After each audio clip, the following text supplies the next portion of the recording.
Hello, everyone. Welcome back to another scary story. Your place where we uncover the darkest mysteries in a calming and reflective way. For the next hour, I want you to put on your earphones, put your phone face down, and close your eyes. Relax, and let this story take you to a world full of chills and mystery. I know you use this video to fall asleep, so before that, like the video and subscribe to the channel. Also, leave a comment sharing where in the world you're listening from. Now get comfortable and relax.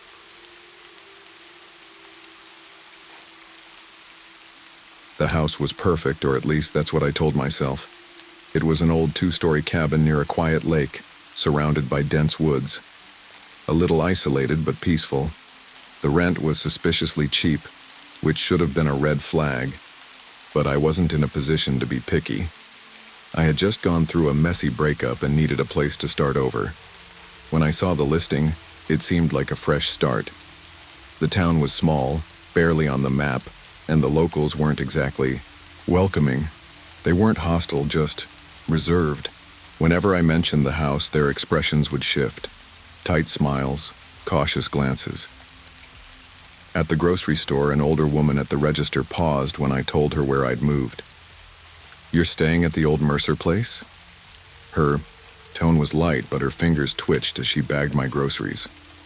"Yeah," I replied. "Why?" She hesitated, then shook her head. "Nothing.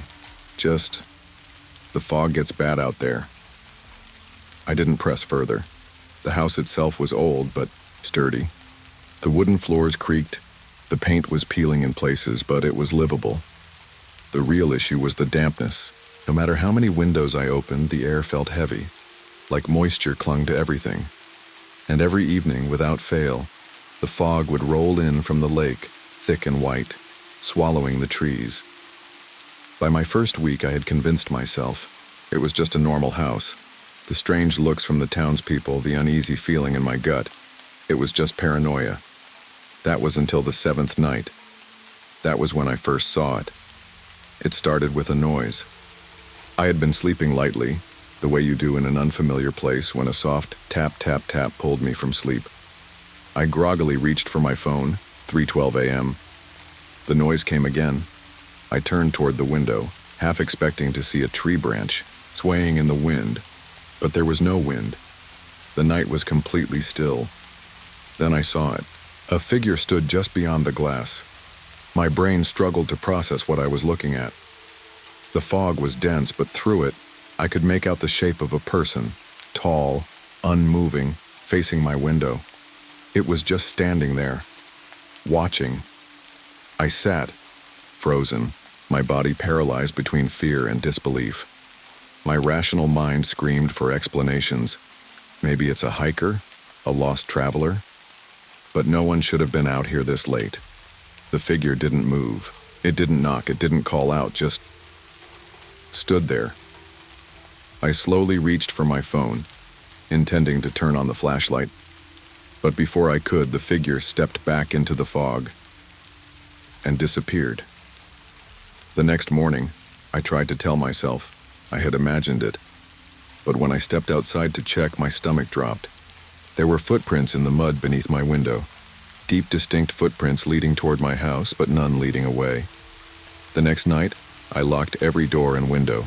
I kept a flashlight and a kitchen knife by my bed, feeling ridiculous, but unwilling to risk it. At 3 a.m., the knocking started again, but this time it wasn't at the window. It was at the front door. I lay completely still, my heart pounding. Tap, tap, tap. 3 slow, deliberate knocks. I reached for my phone and checked the security app linked to my front porch camera. But when I opened the live feed, all I saw was fog, thick and impenetrable, swallowing everything beyond the porch light. Then the door handle turned. I sat up, gripping the knife in one hand and my phone in the other. I wanted to call the police, but what would I even say? "There's a fog person at my door?" Then, clear as day, a voice whispered, so close as if someone was speaking right into my ear. "Let me in." I felt every hair on my body stand on end. My throat went dry. I didn't move. Didn't answer. The silence stretched on. Then just as suddenly as it had started, it stopped. The handle stilled. The knocking ceased. And when I checked the camera again, the porch was empty. I barely slept. By morning, I was running on fumes. I grabbed my keys, drove into town, and called my grandmother from a cafe, my hands shaking around my coffee cup. She listened without interrupting. When I finished, she sighed. "You never listened to me, did you?" I frowned. "What?" "I told you. Always carry your pendant." I had completely forgotten about it. She had given me a small silver pendant years ago, a cross with strange markings on the back. I had left it in a box somewhere. "Grandma, you're not saying—" "It knows you don't believe." Her voice was firm. "That makes you vulnerable." A cold feeling settled in my stomach. What do I do? Go home, find the pendant, and whatever you do, do not open that door. That night, I did as she said. I found the pendant, tucked in an old jewelry box, and put it around my neck.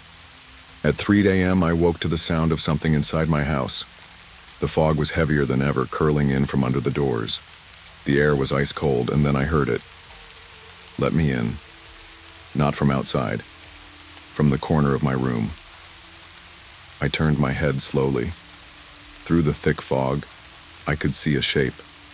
It was standing inside my bedroom. I couldn't move, couldn't breathe.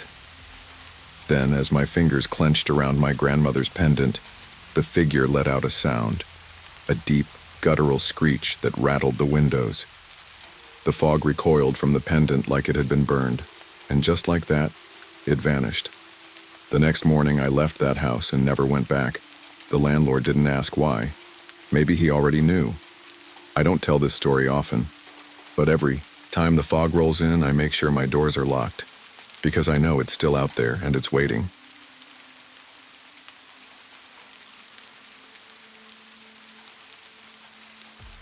The house on Grayson Road was supposed to be our fresh start. We had spent months searching for the right place, and when we found the old colonial-style home at the edge of town, it felt like fate. It had been in my husband Ethan's family for generations, sitting on a few acres of land that stretched into thick woods. The house had been vacant for years after his grandparents passed, but it still stood strong. It just needed some work. At first, I loved it. The wraparound porch, the towering oak trees, the way the evening sun bathed the house in gold. Even the dust-covered furniture and creaky wooden floors felt charming, like echoes of a time long gone. Ethan was excited too. He had spent summers here as a child, running through the fields and playing in the attic with his cousins. The first few weeks were filled with cleaning, painting, and unpacking. It was exhausting, but it felt good. The house, despite its age, had good bones. I ignored the way it always seemed colder than it should be, or how the air carried an odd, damp smell no matter how many windows we opened. The neighbors were polite, but distant. When we introduced ourselves, they responded with brief nods, their eyes darting toward the house with something like hesitation. One older woman, Mrs. Holloway, lingered longer than the rest. "You bought the old Lawson house?" she asked, her expression unreadable. "It's been in Ethan's family," explained. "We're fixing it up." She looked at me for a long moment before saying, "Just be careful at night." I laughed awkwardly. "Because of the woods?" She didn't answer, just muttered something about memories in the walls and walked away. That was the first time I felt uneasy about the house. The first strange thing started with the walls. One evening, as I was unpacking in the living room, I heard it, a faint scratching sound like nails dragging across wood. I froze, listening. It was coming from inside the walls. "Probably mice," Ethan said when I told him. "Old houses always have pests." I wanted to believe him, but the sound wasn't random. It followed me. If I sat in the kitchen, I'd hear it near the cabinets. In the bedroom, it was behind the headboard. Always slow, deliberate. Not the scurrying of a rodent, but something that knew I was there. Then the light started flickering. It wasn't faulty wiring. We had an electrician. Check. It was always at specific times just after sunset and again at 3 a.m. The bulbs would dim, then surge back to full brightness. It happened so often that we stopped reacting to it. But the worst was the attic. One night, while Ethan was out for a work dinner, I heard something dragging across the attic floor, a heavy scraping sound. My stomach clenched. I grabbed a flashlight and climbed the narrow stairs, heart hammering. The attic was filled with old trunks, broken furniture, and moth-eaten curtains hanging from the rafters. Dust swirled in the beam of my flashlight. I was about to turn back when I noticed it, a set of fresh footprints in the dust, bare footprints, leading toward the far corner. My breath hitched. I shone my flashlight toward the footprints, following them. But they just stopped. There was no way down, no way out. I ran downstairs and didn't go back up. One of the doors in the house wouldn't open. It was an old storage closet in the hallway near the back door, painted over so many times the edges had fused with the frame. Ethan swore it had always been locked. One evening, as I walked past, I heard a faint knock from inside. I stopped, heart hammering. It came again. Knock, knock, knock. I backed away, telling myself it was just old wood settling. That night I dreamed of the door. In the dream, I was standing in front of it, my hand reaching for the knob. A voice whispered from the other side, "Let me out." I woke up drenched in sweat. The next morning I told Ethan we needed to open the door. I didn't have a reason, just a gut feeling. After nearly an hour of prying, the door finally gave way with a sickening crack. Inside was nothing but an empty space, dust-covered shelves, a faint smell of mildew, and a single wooden chair sitting in the middle of the floor. A thick rope lay coiled beside it. I stepped back, nausea rising. Ethan looked just as pale. "We should close it back up," he murmured. I agreed. The shadows in the house started moving.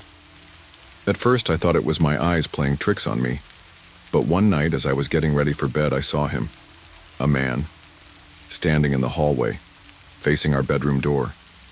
I couldn't see his face, only his outline, darker than the shadows around. Him. My throat tightened. I wanted to scream, to wake Ethan, but my voice wouldn't come. The figure stepped closer. I slammed the door and locked it. I didn't sleep that night. The next morning, I found deep scratches on the outside of our bedroom door. 3 long marks as if something had dragged its nails across the wood. Ethan still tried to rationalize it. Maybe the house is just old energy. But I knew better. Something was in that house with us, and it wanted us to know it. Last night in the house, everything escalated. We were asleep when the bedroom door burst open. A loud crash echoed through the room. I bolted upright. The room was freezing. Ethan gasped beside me. Then, the whispers started. From the walls, the ceiling, the hallway. "Let me out." The air turned suffocating. The shadows in the room moved. A dark figure stood at the foot of our bed, its form flickering. I couldn't take it anymore. I grabbed Ethan's arm and shouted, "We're leaving now!" We ran, didn't take anything, just got in the car and drove. We never went back. A month later, we got a call. The house had burned down. No one knew how it started. The fire department said it was electrical, but I knew the truth. Some things don't want to be disturbed, and some doors should never be opened.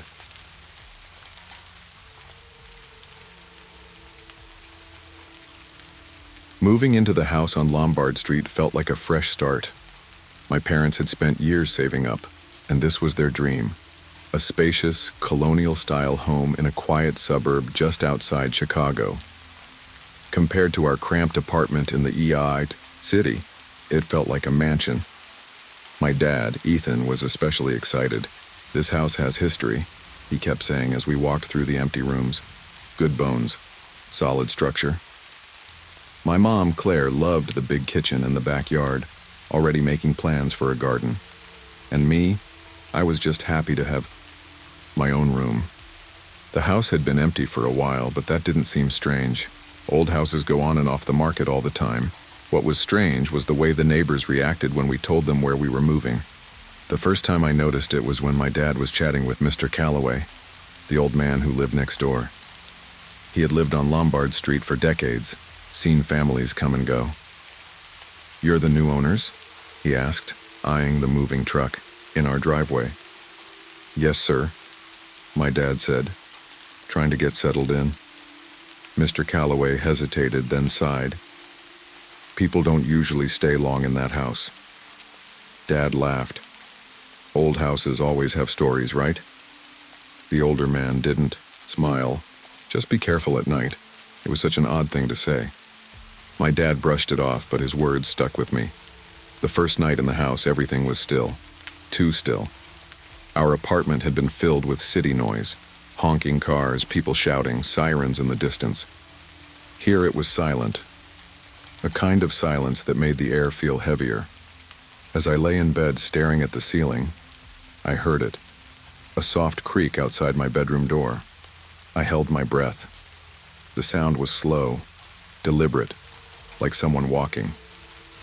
I wanted to call out for my parents, but I was too afraid to speak. Maybe it was just the house settling. Maybe I was imagining things. I pulled the blanket over my head and squeezed my eyes shut. But deep down, I already knew. Something was wrong with this house. For the first few weeks, nothing major happened. The house had its quirks. Doors that stuck, lights that flickered, the occasional odd noise. My parents wrote it off as old house problems. Then, one night, I saw it. It was late, maybe past midnight. I had been tossing and turning, restless for no reason. My nightlight cast a dim, flickering glow across the room. And then, I noticed the closet door. It was open. Just a crack. My stomach tightened. I never left it open. Then, in the faint light, I saw something inside. A shadow. Tall, still, waiting. It wasn't just darkness. It had shape, definition. Like a person standing there, motionless. I couldn't breathe. I couldn't move. My heart pounded so hard it hurt. Then the shadow shifted. I screamed. My dad ran in, flipping on the light. He found me curled up against the headboard, shaking. "What happened?" he asked, scanning the room. I pointed to the closet. There was, someone in there. Dad pulled the doors wide open. It was empty, nothing but my clothes and a few scattered toys. "There's nothing here, kiddo." He ruffled my hair. "Just a bad dream." I wanted to believe him, but the air in the room still felt wrong, like something was watching. My uncle, Mark, came to stay with us a few weeks later. He was my dad's younger brother, loud and full of jokes, the kind of guy who never seemed scared of anything. That changed when he saw her. It was a Sunday morning. Uncle Mark was in the downstairs bathroom shaving while the rest of us were in the kitchen. Then, suddenly, a loud crash. He came running out of the bathroom, his face pale, hands shaking. His razor was still clutched in his fist. "What happened?" my mom asked, startled. Uncle Mark's voice was hoarse. "There was someone behind me." We all rushed to the bathroom, but it was empty. "I saw her," he whispered. "In the mirror, a woman, standing right behind me." We checked the whole house. Every room, every closet, every locked door. Nothing. But my uncle refused to use that bathroom again. My mom always loved quiet afternoons. She would play music while she cleaned, enjoying the peace. But one day, while washing dishes in the kitchen, she heard something strange. A clock chiming from the living room. It was loud, deliberate. A deep, old-fashioned sound. The problem? We didn't own a clock. She turned off the water, her heart pounding. Slowly, she walked toward the living room. The moment she stepped inside, the chiming stopped. But the air, it felt thick, heavy, like she had walked into something unseen. Then she felt a cold breath on the back of her neck. She spun around. No one was there. She never told my dad what happened. But after that, she never stayed in the house alone again. The night before we left, everything escalated. I was asleep when something woke me. A sound. A slow creak from my bedroom door. I turned over, barely breathing. The door was open. A tall, dark figure stood in the doorway. Not moving. Just watching. My stomach dropped. Then from downstairs, my mom screamed. I jumped out of bed as my dad ran past me, racing toward the living room. We found my mom standing frozen, her eyes locked on the corner of the room. "What happened?" my dad asked, panting. She turned to us, her face pale. "I saw him," she whispered. "Who?" She pointed to the corner. "The man from the mirror." The next morning, we packed our things and left. My parents never admitted the house was haunted, but they didn't argue when we moved. Years later, I looked up the house. It was still empty. No one stayed. Some houses don't want to be homes.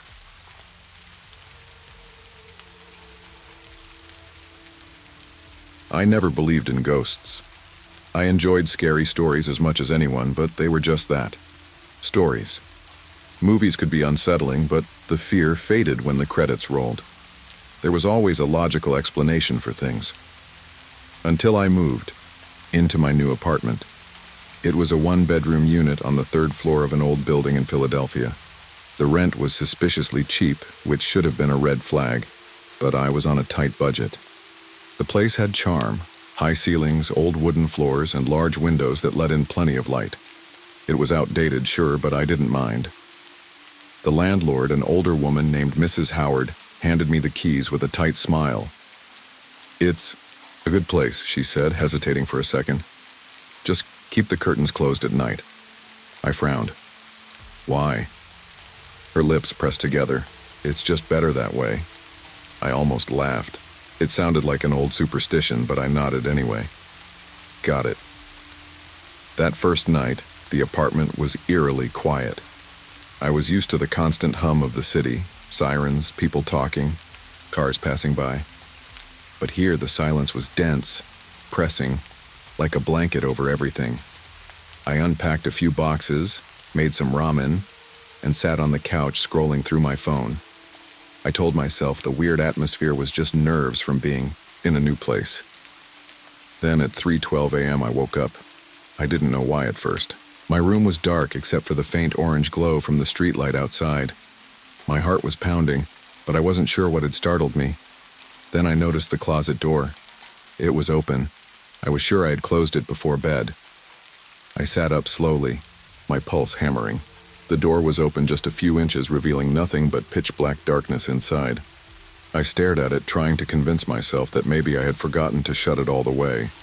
But deep down, I knew I hadn't. I got up, turned on the light, and walked over to the closet. My breath was unsteady. With one swift motion, I yanked. The door opened fully. Nothing. Just my clothes, a couple of boxes, and empty space. I stood there for a long moment before finally shutting the door. This time, I locked it. I told myself I was being stupid, that it was just a draft or that I had left it slightly open by accident. Still, I slept with the light on that night. Over the next week, I settled into the apartment. I told myself the closet door thing had just been my imagination. But then, something else happened. It was a Friday night. I had taken a shower, and the bathroom was still filled with steam. I was standing at the sink brushing my teeth, staring at my reflection in the fogged-up mirror. Then I saw it. In the reflection, just over my shoulder. A figure, standing in the corner of the bathroom. I spun around so fast that my toothbrush clattered into the sink. My heart felt like it had stopped, but there was nothing there. The bathroom was empty. I stood there, breathing hard, staring into the corner where I knew I had seen someone. The air felt heavier, colder. Slowly, I turned back to the mirror. The steam had cleared slightly, and my reflection stared back at me. But the figure was gone. I didn't sleep well that night. I started keeping the bathroom light on at night. I told myself it was stupid, but I couldn't shake the unease that had settled over me. Then the scratching started. At first it was faint, a soft, almost rhythmic sound coming from inside the walls. I figured it was mice. Old buildings have pests, right? But over the next few nights, the sound moved. One night, I heard it in the kitchen, the next in the bathroom. It was always late at night, always just loud enough to make me notice. Then, one night, it came from inside the bedroom wall. I sat up in bed, gripping the sheets, listening. The scratching grew louder, more insistent. Then it stopped. Silence, and then 3 slow knocks, right against the wall beside my bed. I didn't move. My breath came in shallow, uneven gasps. I waited, my entire body stiff with fear. But nothing else happened. Still, I barely slept that night. I decided to take Mrs. Howard's advice and started keeping the curtains closed at night. But one evening, curiosity got the best of me. I had just gotten home from work. As I set my keys on the counter, a strange pressure filled the room, like I wasn't alone. I turned toward the window. The curtains were closed, but the streetlight outside cast a faint glow behind the fabric, and that's when I saw it. A shadow. Not my own. Not the shape of a tree. A person. Standing just behind the curtain. My breath caught in my throat. I wanted to run, to grab my phone, to do something, but the figure didn't move. It just stood there. I took a slow step forward. My hand trembled as I reached out, grabbed the edge of the curtain and pulled it back. Nothing. No one. But outside, in the reflection of the building across the street, I could see my window. And in that reflection, standing inside, my apartment was the shadow of a man. That night I made up my mind I was leaving. I didn't care about breaking my lease, didn't care about the money. Whatever was in this apartment, it wasn't just my imagination. I started packing. Around 2:45 a.m. as I was shoving clothes into a suitcase, the lights flickered. Then I heard it. The scratching. But this time it wasn't coming from the walls. It was coming from the closet. I stopped. My body felt frozen, locked in place. Then the closet door handle began to turn. I grabbed my bag and ran. I spent the night at a friend's place and called Mrs. Howard the next day. I didn't tell her everything, just that I wasn't comfortable staying there. She didn't seem surprised. "I understand," she said quietly. "You're not the first." A month later, I drove past the building out of curiosity. The windows of my old apartment were dark, the curtains drawn. A for rent sign was taped to the front door. I don't know who moved in after me. I don't want to know.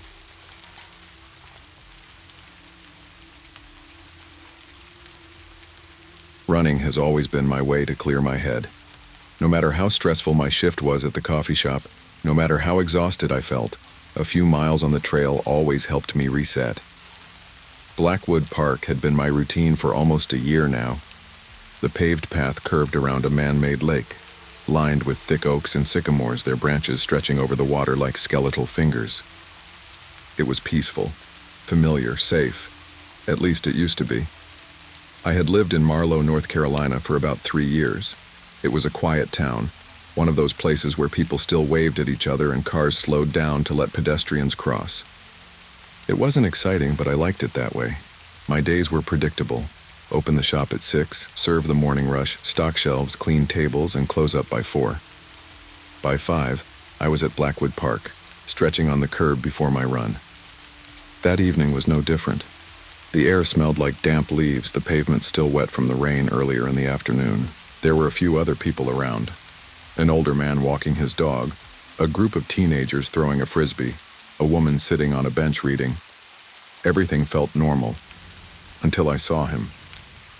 He stood at the far side of the lake, just beyond the bend, in the trail where the trees grew thick. He was tall, dressed in dark clothes, standing perfectly still, not looking at the lake, not looking at his phone, looking at me. My gut tightened. My first instinct was to ignore him. There were plenty of people in the park. Maybe he was waiting for someone. Maybe he was lost in thought. But as I kept running, I realized he wasn't blinking. He wasn't shifting his weight or moving his hands. He was just standing there watching. I picked up my pace. I refused to look at him again, but I felt his gaze on me, heavy and unmoving. My pulse was faster than it should have been by the time I reached my car. By the time I got home, I had almost convinced myself I was being paranoid. But that night, when I lay in bed with the window cracked open for fresh air, I felt it again, the weight of someone watching me.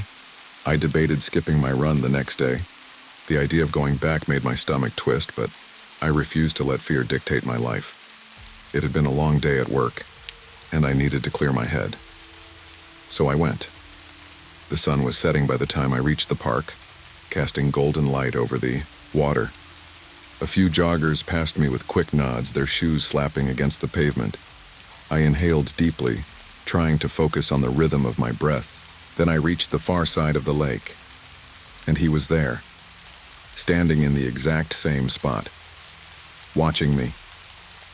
I forced myself to keep moving, but my legs felt heavy. My chest tightened. I didn't dare look directly at him, but I saw him in my peripheral vision. Rigid, unmoving, a cold wave of fear rolled over me. Then, just ahead on the path, I saw something that made my stomach drop. The same man, standing further down the trail, blocking my way. That was impossible. I had just passed him.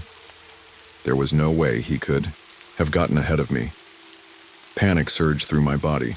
I turned to run back, but he was gone. The trail behind me was empty. The trees were still.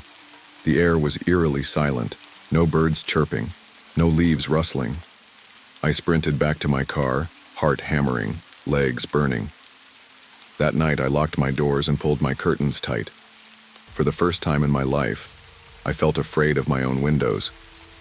I didn't go running the next evening. I stayed home, trying to distract myself with a movie. But my eyes kept flicking to the window, half expecting to see him standing outside. I went to bed around midnight telling myself I had overreacted. Then I heard it, a soft, slow scratching at my front door. I froze. At first I thought maybe it was a tree branch, but there were no trees near my porch. Scratch, scratch, scratch, deliberate, slow, like nails dragging across wood. My breath came in shallow gasps as I forced myself out of bed.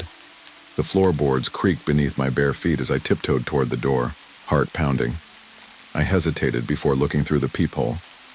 Nothing. The porch was empty. But when I looked down, my stomach dropped. 3 long scratches ran down the length of the door. I stumbled backward, locking the deadbolt. My hands were shaking. I checked the windows, the back door, the locks. My mind scrambled for explanations. A prank, an animal, anything that made sense. But deep down, I knew. This wasn't over. The next night I didn't sleep. I sat in my living room, lights on, curtains shut tight. My phone sat in my lap, my fingers hovering over the screen. I debated calling the police, but what would I say? By 11:45 p.m., the only sound in the apartment was the low hum of the fridge. Then, a soft tap on the window. My breath caught in my throat. I turned my head slowly. A face. Right outside. Not pressed against the glass, but far enough away that the darkness warped the features. The eyes were too dark. The mouth was too still. The moment I reached for the lamp, it was gone. But the feeling of being watched remained. I couldn't stay trapped in my fear forever. At dawn, I made a decision. I laced up my running shoes, and I went back to the park. The morning mist clung to the water as I started down the trail. Everything looked normal. The trees, the benches, the gravel crunching beneath my feet. For a moment, I let myself believe it had all been in my head. Then I reached the far side of the lake and stopped. He was there. Tall, dressed in dark clothes. Except this time, his back was turned to me. Slowly, he began to walk toward the lake. But something was wrong with the way he moved. His limbs bent at unnatural angles, his head tilting too far to the side as though listening to something I couldn't hear. Then, he stepped onto the water. Not into it, onto it. and he kept walking. I backed away, my pulse thundering in my ears. The figure didn't turn, didn't acknowledge me. He just kept walking deeper into the lake, until the mist swallowed him whole. Then, silence. The water was still, like he had never been there at all. I never ran that trail again.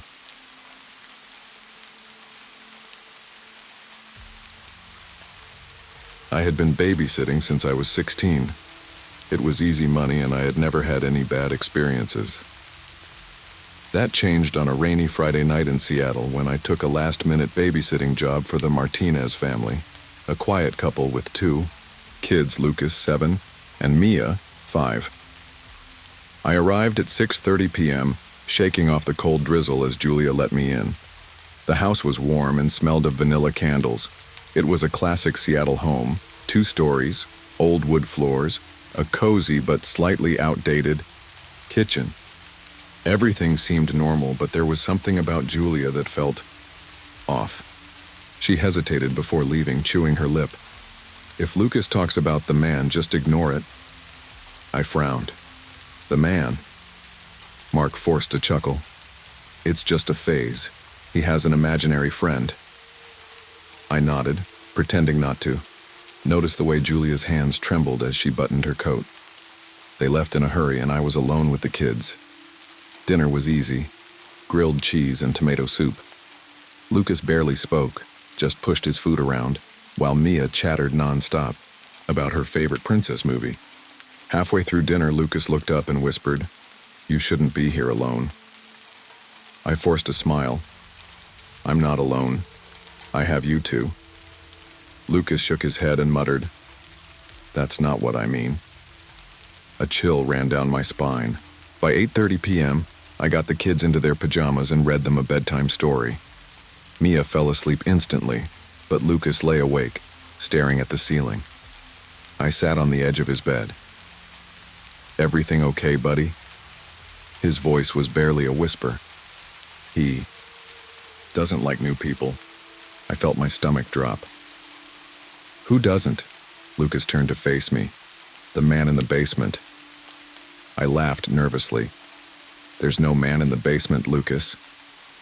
He didn't laugh. He didn't blink. Then why do I hear him at night? I forced a smile and tucked him in.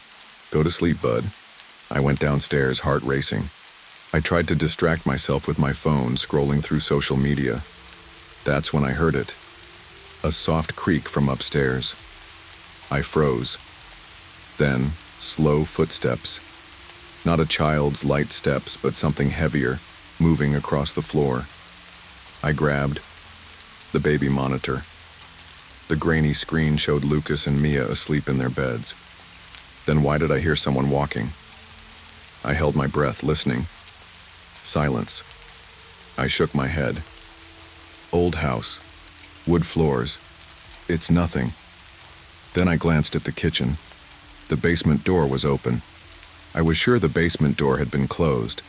My first instinct was to shut it, but something stopped me. I stepped closer and peered down the stairs. The basement was dark, the kind of darkness that felt too heavy, like it swallowed the light. My phone flashlight barely cut through it. I should have turned around, but I took a step down. The wooden stairs creaked beneath my weight. A musty smell filled my nose. Dust, damp wood, something metallic. Then I heard breathing. Not mine. Slow, raspy, coming from the darkness below. I froze. Was someone down there? Suddenly my phone screen flickered and died. My heart slammed against my ribs. It had a 70% battery. Then, out of the shadows, something moved. A figure, tall, thin, barely visible in the dim light.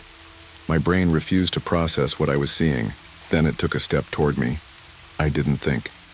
I bolted up the stairs, slammed the door shut, and locked it. I was shaking so hard my knees almost gave out. Then from the other side of the door I heard a whisper. "Come downstairs." I ran. I ran upstairs and checked on the kids. Still asleep. But when I turned to leave, Lucas was awake. He sat, up in bed. Did you see him? I felt sick. Lucas, what do you know about the man? Lucas looked at the window. He stays in the basement, but sometimes he comes upstairs. My whole body went cold. Lucas continued, whispering, he was mad when the last babysitter saw him. I blinked. What's the last babysitter? Lucas hesitated, then mumbled, she didn't come back. I couldn't breathe. They never told me about another babysitter. A thud came from downstairs. I grabbed my keys and yanked Lucas and Mia out of bed. I didn't explain. I just carried Mia, held Lucas's hand, and ran down the stairs. The basement door was open again. I didn't look. I ran outside. I sat on the porch, shivering in the cold, both kids wrapped in a blanket next to me. My hands were still shaking when I called Julia. Come home, now. They arrived in 15 minutes. Julia's face turned white when she saw me outside. I told them everything. Mark was silent, but Julia started crying. You're not the first, she whispered. I stared. What do you mean? Mark sighed. We don't talk about it, but every babysitter hears things. I swallowed. Lucas said the last one didn't come back. Julia turned pale. She quit the same night. We never saw her again. A month later, the Martinez family moved out. A year later, I drove past the house. It was vacant. No one had moved in since they left. As I sat at the red light, I glanced up at the second-floor window. A shadow stood there, tall, watching. The light turned green. I never looked back. I never babysat again.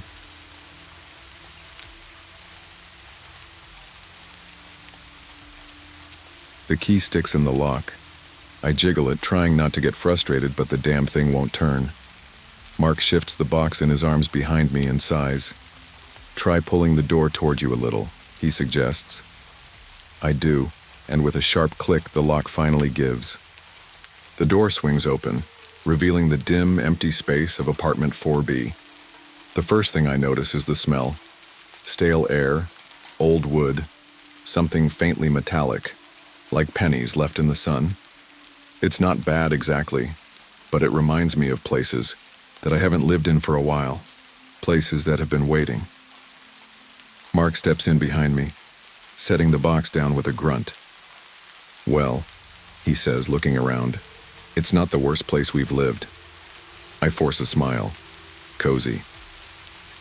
The apartment is small, one bedroom, a tiny kitchen, and a living room with a single window that looks out onto the street.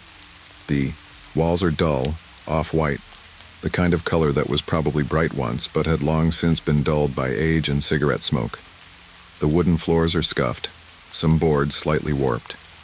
The radiator in the corner rattles as if clearing its throat after years of disuse. It's not much, but it's all we can afford. Mark lost his job at the warehouse 3 months ago, and my teacher's salary barely covers our bills. We had to break the lease on our old apartment, which was bigger, newer, warmer. Apartment 4B was the best we could get without a credit check or a security deposit. Still, standing here in the dim light, something about the place makes my stomach clench. It's too quiet. Not the peaceful kind of quiet, something else. Something watchful. I shake it off and drop my bag onto the counter. Okay, I say, clapping my hands together. Let's start unpacking. The first night, the cold keeps me awake. The radiator barely works, and no matter how many blankets I pile on, the chill seeps into my bones. Mark is fast asleep beside me, his breathing slow and steady, but I lie awake, staring at the ceiling. Something about the silence in this apartment feels wrong. I tell myself I'm being ridiculous. Then I hear it. A creak from the hallway. My breath catches. It's probably just the building settling, I tell myself. Old places make noises, but the sound isn't random. It's rhythmic, deliberate, like slow, measured footsteps. I hold my breath, straining to listen. Nothing. I exhale shakily and pull the blanket tighter around myself. Get a grip, Lena. But I don't fall asleep until the sky starts turning gray. Over the next few days, small things start to happen. At first, they're easy to explain away. I put my phone on the coffee table only to find it on the kitchen counter a few minutes later. I tell myself I must have moved it and forgotten. The living room light flickers whenever I walk underneath it. Faulty wiring. But then, there are the shadows. I start seeing them out of the corner of my eye. Not moving exactly, but lingering. The corners of rooms seem darker than they should be.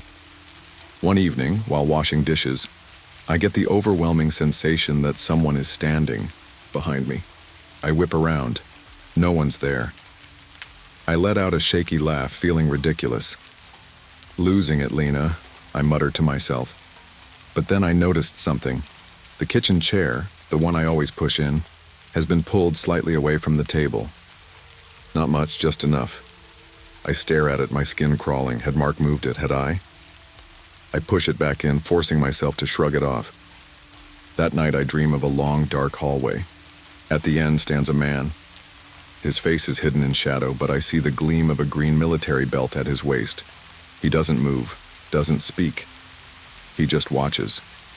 I try to turn away, but I can't. My feet won't move. A feeling of deep, crushing sorrow washes over me. My chest aches with it. It's not my own.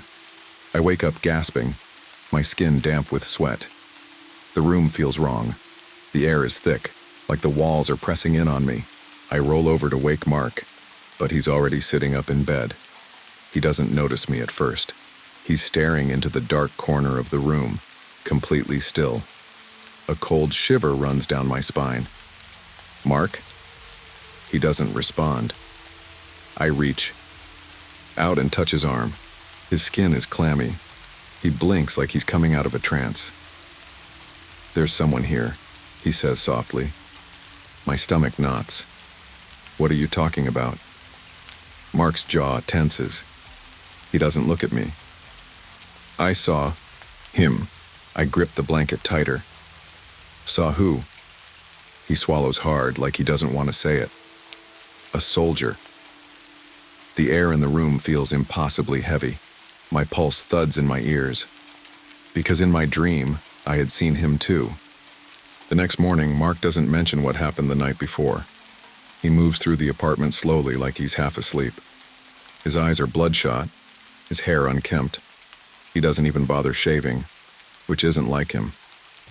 Mark hates the feeling of stubble on his face. I set a cup of coffee in front of him and sit across from him at the small kitchen table. Did you sleep okay? I ask casually. Mark barely looks up. Yeah. I hesitate. You said something weird last night about seeing someone? He exhales sharply and rubs his temples. I don't remember. I frown. Mark, you sat up in the middle of the night. You said there was a soldier in the room. His fingers tighten around the coffee mug, and for a moment he doesn't say anything. Then finally, I was dreaming. His voice is flat, dismissive. But I don't believe him. Something about the way he refuses to meet my eyes tells me he does remember. He just doesn't want to talk about it. I'll drop it for now, but I can't shake the feeling that something is wrong. Over the next few days, Mark starts acting differently. It's not a sudden transformation, just small, subtle shifts. He's quieter, less engaged. He stops checking job postings online. He spends more time on the couch staring at the wall or scrolling through his phone without really looking at it. He loses his temper over small things. If I leave the cabinet door open or forget to turn off the bathroom light, he sighs in frustration, like I'm personally trying to piss him off. One evening, while making dinner, I drop a plate. It shatters against the floor and Mark jumps like I fired a gun. I laugh nervously. Jesus, you okay? You look like you just saw a ghost. Mark exhales, rubbing his face. Yeah, just on edge, I guess. I try to keep the mood light. Well, if you do see a ghost, let me know. Maybe it can help with rent. He doesn't laugh. He just looks past me toward the darkened hallway. And for a second, just a second, his face changes. His brow furrows, his jaw clenches, and something in his expression hardens like he's angry, but the look is gone as quickly as it came. He shakes his head and mutters, "I need some air." Then he grabs his jacket and leaves. Once I'm alone, the apartment feels colder. I clean up the broken plate, but the feeling doesn't go away. It's a suffocating kind of silence, like the walls are pressing inward. The air is heavy, thick. I try to shake it off, turning on music while I finish cooking. But as I move around the kitchen, I feel it again. That unmistakable sensation of being watched. I glance over my shoulder. Nothing. Still, the feeling doesn't leave. I sit down to eat, trying to focus on my phone, but every few minutes I find myself glancing at the hallway. It's dark, just an empty stretch leading to our bedroom, but something about it feels wrong. I try to focus on my breathing. It's fine. I'm fine. The apartment is just old, and I'm letting my imagination get the best of me. Then I hear it. A faint click. My head snaps toward the noise. The bathroom door, which had been slightly open, is now completely shut. A chill crawls down my spine. I stare at the door, waiting. I don't hear footsteps. No sound of Mark coming back. Nothing at all. I swallow hard and force myself to get up. The door is closed, but there's no reason it should be. We don't have central air. There's no breeze, no draft. I press my palm against it. It's ice cold. Something in my gut tells me not to open it, but I do anyway. The bathroom is empty. Of course it is, but the mirror is fogged up, like someone had just been standing there breathing against the glass. By the time Mark comes back, it's almost midnight. He smells like cigarettes, even though he doesn't smoke. "Where were you?" I ask. He shrugs, kicking off his shoes. "Just walking." I want to press him, but I don't. Instead, I tell him about the bathroom door, about the mirror. He listens, then lets out a dry chuckle. "You're just freaking yourself out." I cross my arms. "Mark, I know what I saw." He sighs. "It's an old apartment. The door probably moved because the floors are uneven. The mirror fogged up because of condensation. There's a logical explanation." I narrow my eyes. "You always look for logical explanations, but something's off here, and you know it." His expression darkens. "Maybe you're just looking for something to be wrong." The way he says it, low, clipped, sends a chill through me. I open my mouth to argue, but then I see it. The way his hands are clenched into fists. The way his jaw is set, his shoulders tense, like he's angry, like he's struggling with it. I take a slow breath. "Mark, what's going on with you?" He rubs his temples like he has a headache. "Nothing." "Bullshit." "I said nothing, Lena." His voice comes out sharp, like the snap of a branch.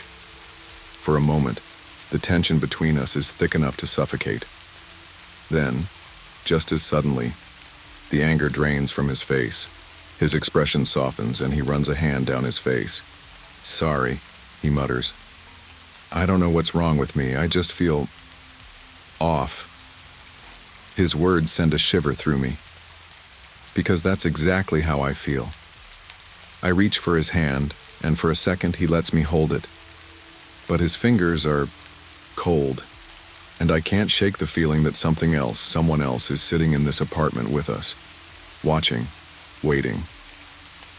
I don't know how long I lay awake that night, staring at the ceiling, listening to Mark breathe beside me. It wasn't just what happened in the bathroom or the way the apartment felt heavier with each passing day. It was him. Something was wrong with Mark. He wasn't just moody or stressed. This was something deeper, something I couldn't put into words. His silences were different now. It was like he was somewhere else even when he was right next to me. At some point, exhaustion took over, and I finally drifted off.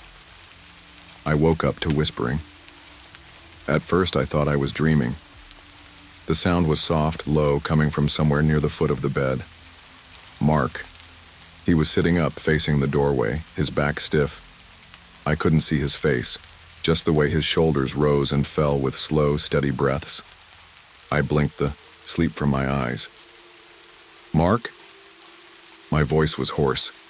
He didn't move. My stomach twisted. I sat up carefully, my pulse thudding in my ears. "Mark, what are you doing?"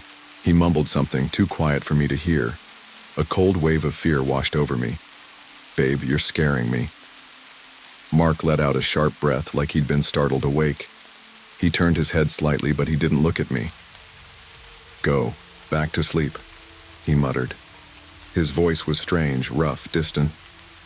I swallowed. "Who were you talking to?" That made him turn fully. In the dim light, his eyes looked almost hollow. "What? You were talking. I heard you." Mark frowned, shaking his head. "I don't remember."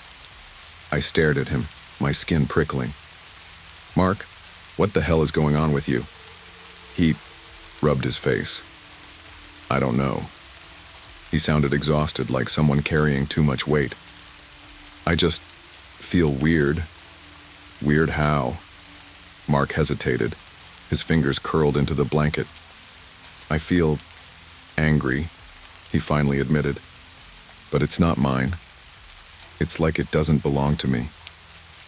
A cold shiver ran through me. I should have told him that I felt it too. That sometimes, when I was alone in the apartment, I felt a wave of emotion that wasn't mine. Sudden irritation or deep sadness, or worst of all, that creeping sense of rage, hot and suffocating. But I didn't say anything, because saying it out loud would make it real. Instead, I reached for his hand. It was cold, just like the night before. "Something's wrong with this place," I whispered. Mark didn't argue. He just stares, past me, toward the doorway like he was afraid of what he might see. The next morning, Mark barely spoke. He stayed in bed longer than usual, staring at the ceiling while I got dressed for work. I hesitated at the bedroom door. "You sure you're okay?" He nodded, but it wasn't convincing. I wanted to stay, home, but we couldn't afford for me to miss a shift. I forced myself to leave, but the entire day at work, I felt off. Like something was lingering just behind me. Like I wasn't alone. When I got home that evening, I knew something was wrong the second I walked inside. The apartment was cold, not just chilly, freezing. My breath fogged in the air. "Mark?" I called, setting down my bag. No answer. I found him in the bathroom. He was standing at the sink, staring at his reflection. His eyes were sunken, his face pale. He didn't look at me when I entered. "Mark?" I said carefully. "Something's wrong with the mirror," he murmured. I frowned. "What do you mean?" He stepped aside. I leaned in, and at first, I didn't see anything unusual, just my reflection. But then I noticed it, a black spot near the bottom of the glass. It was faint, almost like a smudge. I wiped at it with my sleeve, but it didn't move. "I tried cleaning it," Mark said quietly. "It won't go away." I took a step back, my pulse quickening. Because as I looked at the black spot again, I realized it wasn't in the mirror. It was inside the glass, like something was on the other side, pushing through. That night, Mark insisted on sleeping with the bedroom door closed. "I don't want to see the hallway," he said. I didn't argue. The temperature in the apartment never fully warmed up, no matter how high we turned the heat. The air felt thick, almost suffocating. At some point in the night, I woke up gasping for breath. My chest felt heavy, like something was pressing down on it. The room was dark. Too dark. Then I heard it. The bedroom door creaking open. Slowly. Mark was still asleep beside me. My body stiffened as I turned my head toward the doorway. The hall was pitch black, but I could feel something standing there, watching us. I opened my mouth to call out, to say who's there, but no sound came out. Then, just as slowly as it had opened, the door creaked shut again. I couldn't move. I lay there, heart hammering, staring at the ceiling, my ears straining for any other sound. Eventually, exhaustion pulled me under, but before I fully drifted off, I had the strangest thought. It wasn't trying to come in. It was making sure we couldn't leave. I barely slept after the bedroom door moved on its own. When I finally drifted off, it was restless, broken sleep. dark shapes moving in the corners of my dreams, that heavy, suffocating feeling pressing against my chest. I kept waking up, heart hammering, convinced something was in the room with us. By the time the first light of morning crept through the blinds, my body felt like it had been wrung out. Mark was already awake, sitting on the edge of the bed, staring at the floor. I swallowed my unease. "Hey," I said softly. He didn't answer right away. When he finally turned his head, his eyes were bloodshot. "I didn't sleep." I forced a small smile. "Me neither." His gaze flicked toward the door, still shut exactly where it had been when I last saw it move. He exhaled sharply, rubbing his face with both hands. "Something's wrong with me, Lena." I sat up, my stomach tightening. "What do you mean?" Mark shook his head. "I keep having these thoughts. Dark thoughts, angry thoughts, but they're not mine. It's like something's feeding them to me." A cold shiver ran down my spine, because I'd been feeling the same way. But Mark didn't just feel different. He looked different. His face was pale, thinner than it had been just a few weeks ago. His jaw was tight, his fingers clenched into fists even when he wasn't speaking.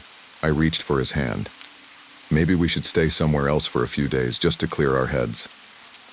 Mark flinched at my touch. I pulled my hand back slowly. His eyes darted toward the door again. "It doesn't want us to leave." A lump formed in my throat. "What doesn't?"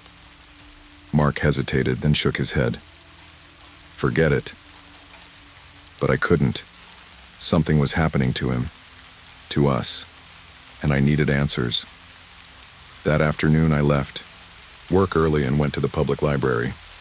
I didn't know exactly what I was looking for, but I had a gut feeling that something about apartment 4B wasn't right. I started with property records. The building was old, built in the 1940s. It had changed hands multiple times, but nothing unusual stood out. Then I found an old newspaper clipping. "Local veteran found dead in apartment." My stomach turned as I read.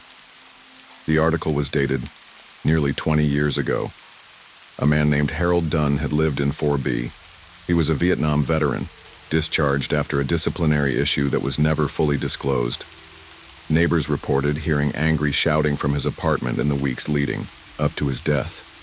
They said he was paranoid, convinced that someone or something was watching him. Then one night he shot himself. I stared at the article for a long time. It wasn't just that he died here. It was how he died. The paranoia, the rage, the overwhelming sense of something unseen pressing down on him. I took a shaky breath and whispered, "Mark." Because whatever had gotten to Harold Dunn, it was happening to Mark now. I practically ran home. When I stepped inside the apartment, it was freezing. Worse than before. The kind of cold that clung to your skin, seeped into your bones. "Mark?" I called. No answer. I dropped my bag and moved through the apartment, my pulse hammering. The bathroom door was open. The black spot in the mirror was bigger now, spreading outward like a stain. The bedroom door was shut. I swallowed hard and pushed it open. Mark was standing in the middle of the room, his back to me. His shoulders were rigid, his fists clenched at his sides. The air around him felt wrong, thick with something I couldn't name. "Mark?" I whispered. He didn't turn around. "I found something," I continued, stepping closer. "The last guy who lived here, he was a veteran, like the soldier you saw. He..." "Stop." His voice was so sharp, so cold that I froze mid-step. Mark turned his head slightly, just enough for me to see the edge of his face. His expression was empty, like he wasn't fully there. "Mark," I said carefully, "you're scaring me." His fingers twitched. Then he exhaled sharply and pressed the heels of his hands against his temples, squeezing his eyes shut. "God, Lena, I don't feel like myself." I rushed toward him and grabbed his face in my hands. His skin was ice cold. "You're not yourself," I said, voice shaking. "It's this place. It's doing something to you. We have to leave." Mark's hands gripped my wrists, hard, not hurting me, but enough to make my pulse spike. Then suddenly his face twisted into something unreadable, and he let go. His hands shook as he took a step back, exhaling sharply. "Yeah," he murmured. "We have to go." We packed in a frenzy, grabbing only what we needed. The air in the apartment pulsed around us, thick and heavy, pressing down like an unseen force trying to hold us in place. Then as Mark zipped up his bag, the bedroom light flickered, once, twice, then the bulb burst, plunging us into darkness. I gasped, my heart slamming against my ribs. Mark grabbed my hand. "Go, now." We bolted from the room, but just as we reached the front door, it slammed shut in front of us. I let out a small scream, stumbling back. The entire apartment seemed to hum with energy, the shadows stretching longer, darker. Mark grabbed the doorknob and twisted it violently. It wouldn't budge. "Help me," he grunted, pulling with all his strength. I grabbed the handle, yanking as hard as I could. The air around us turned thick, pressing against my skin, pushing me back. I was gasping now, tears stinging my eyes. Then, a whisper, right in my ear. "Stay." A burst of adrenaline shot through me, and with one final, desperate pull, the door flew open. We stumbled out into the hallway, gasping, dizzy. The air was normal again, the pressure was gone. We didn't look back. We didn't stop until we were in the car, peeling away from the curb like the devil was at our heels. Mark was gripping the steering wheel so hard his knuckles were white. I could barely breathe. We didn't speak. There was nothing to say. We had gotten out. But as we drove away, a single thought gnawed at the back of my mind. We left the apartment behind, but I wasn't sure if it left us. We didn't stop driving until we were an hour outside the city. I don't even remember the route we took. My mind was still trapped in that apartment, the weight of the last few days pressing down on me like a sickness. Mark was silent the entire way. He kept his hands clenched around the steering wheel, his shoulders tense, eyes locked on the road. When we finally pulled into a cheap motel parking lot, I let out a shaky breath. My hands were trembling as I unbuckled my seatbelt. "We'll just stay here for the night," I said, more to myself than to him. "Figure out what to do next." Mark nodded stiffly. We checked into a dingy little room with flickering fluorescent lights and a faint smell of cigarette smoke. I didn't care. It wasn't that place. That's all that mattered. I sat on the edge of the bed, my body aching with exhaustion. Mark stood by the window, staring outside. Neither of us spoke, because neither of us wanted to ask the question hanging in the air. Had we really left it behind? Or had we brought it with us? I woke up in the middle of the night to the sound of Mark whispering again. My heart pounded as I turned over. He was sitting on the edge of the bed, hunched over, his head in his hands. "Mark?" My voice was hoarse. His whispering stopped. Slowly, he lifted his head. In the dim glow of the motel's neon sign filtering through the window, I could see his face clearly. His eyes looked hollow. His skin was pale, almost sickly. And then, as I watched, a flicker of something dark moved behind him. A shadow shifting against the motel wall, a shape that wasn't his. I sucked in a sharp breath. He saw the look on my face and turned, but by the time he looked, the shadow was gone. He exhaled, rubbing his face with his hands. "It's still here," he muttered. His voice was shaking. My skin prickled. "No." I forced myself to stand, to grab his shoulders. "No, we left it there. It can't be here." But even as I said it, I didn't believe it. Mark closed his eyes. "I don't think we were ever dealing with a ghost, Lena." I stared at him. He swallowed hard. "I think it's something worse." The next morning, I skipped work completely. It didn't matter anymore. We needed answers. I went back to the library, my hands shaking as I flipped through newspaper, archives. I read everything I could find about Harold Dunn, the Vietnam veteran who had lived in our apartment before us. The neighbors' reports of shouting, his paranoia, the way he described something watching him. And then at the bottom of one of the articles, a single sentence sent ice down my spine. His last words before taking his own life were reportedly, "It won't let me go." I stared at the words, my vision blurring. It wasn't just a haunting. It was something attached to that apartment, to people, maybe even to us. That evening I returned to the motel, my pulse racing. Mark was sitting on the bed, his back to me. He didn't move when I entered. "Mark," I said carefully. No response. A lump formed in my throat. I stepped closer. Then I saw it. The belt. A green military belt, looped loosely around his hands. My breath caught. He was just holding it, staring at it. My blood turned ice cold, because I knew, deep in my bones, that Mark didn't own a belt like that. It wasn't his. It was his. Harold Dunn's. A violent shudder ran through me. "Mark." I swallowed the fear clawing up my throat. "Where did you get that?" Slowly, he lifted his head, and for the first time, I wasn't sure if I was looking at my husband anymore. His eyes were distant, empty, like he wasn't fully there. "I don't know," he whispered. The motel room suddenly felt too small, the air thick. And then, the lights flickered. I grabbed the belt and threw it across the room. It landed in the corner with a soft thud.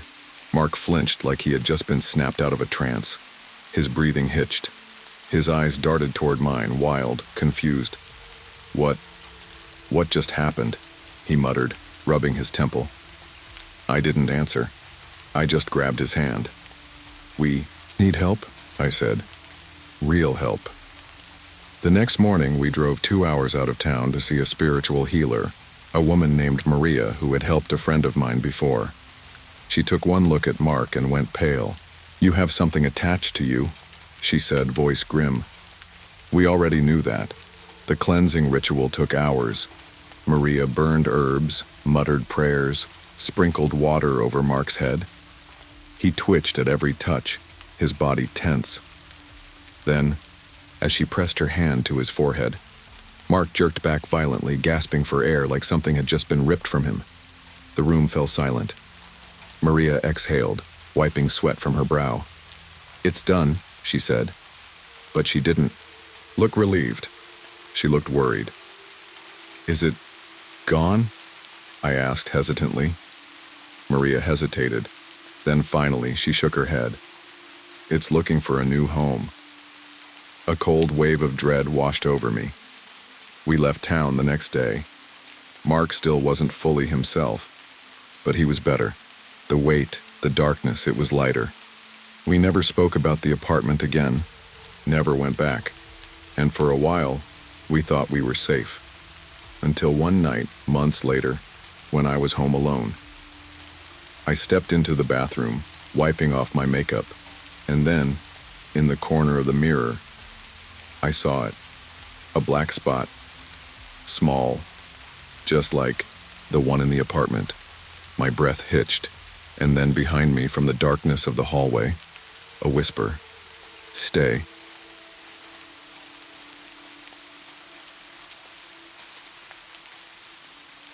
When my daughter Olivia was born on November 17th, 2019, she became my entire world.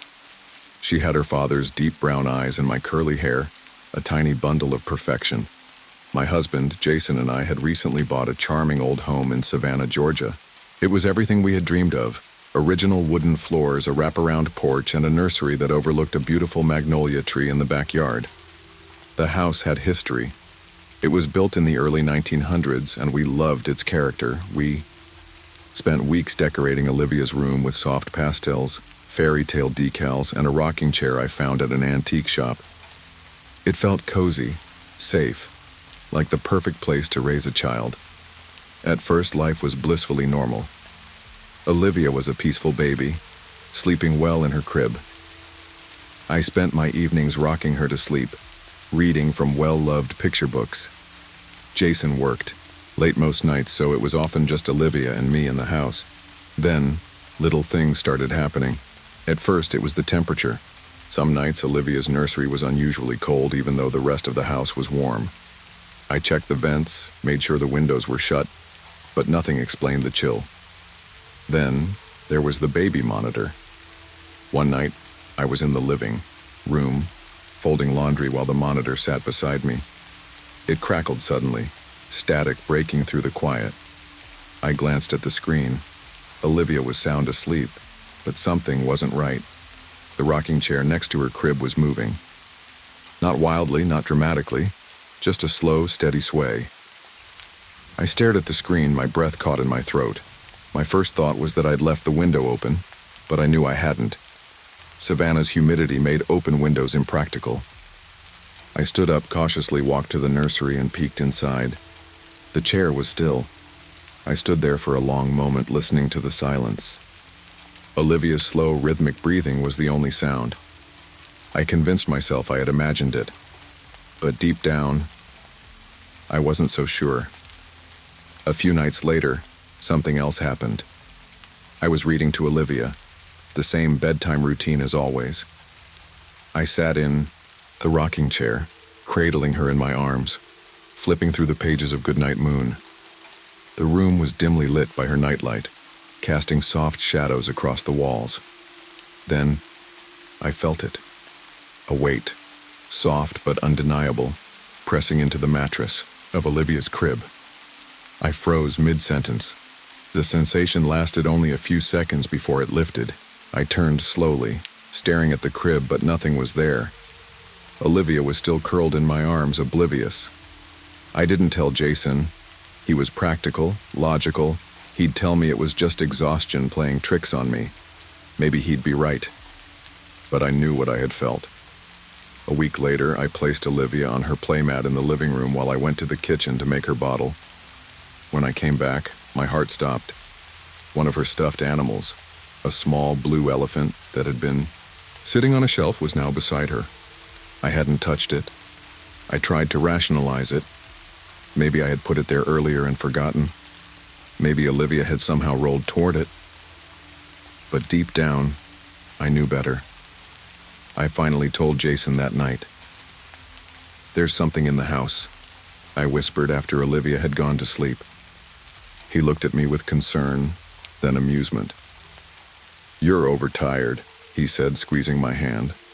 "Old houses make weird noises, drafts happen, and you've got a baby brain." I let the conversation drop, but I couldn't shake the feeling that something was watching us. A few days later, my friend Rachel came over for coffee. She had always loved history, so I mentioned, casually, how old the house was. She leaned forward, interested. "Have you looked into it? Maybe someone used to live there. Someone who still feels attached?" The thought made my skin prickle. That night, before putting Olivia to bed, I did something I had never done before. I spoke to the empty room. "I don't know who you are," I said quietly, "but this is Olivia's home now. Please don't scare her. We mean no harm." The room was silent, but for the first time in weeks it felt different. Over the next few weeks, the strange occurrences became less frequent. The rocking chair stopped moving, the cold spots faded, but every now and then I still felt something. A presence, quiet and watchful. One evening, as I put Olivia to sleep, I caught a glimpse of movement from the corner of my eye. A shadow. A trick of the light. I turned, but nothing was there. Maybe Rachel had been right. Maybe someone had just been visiting. And maybe, once they knew Olivia was safe, they decided it was time to leave.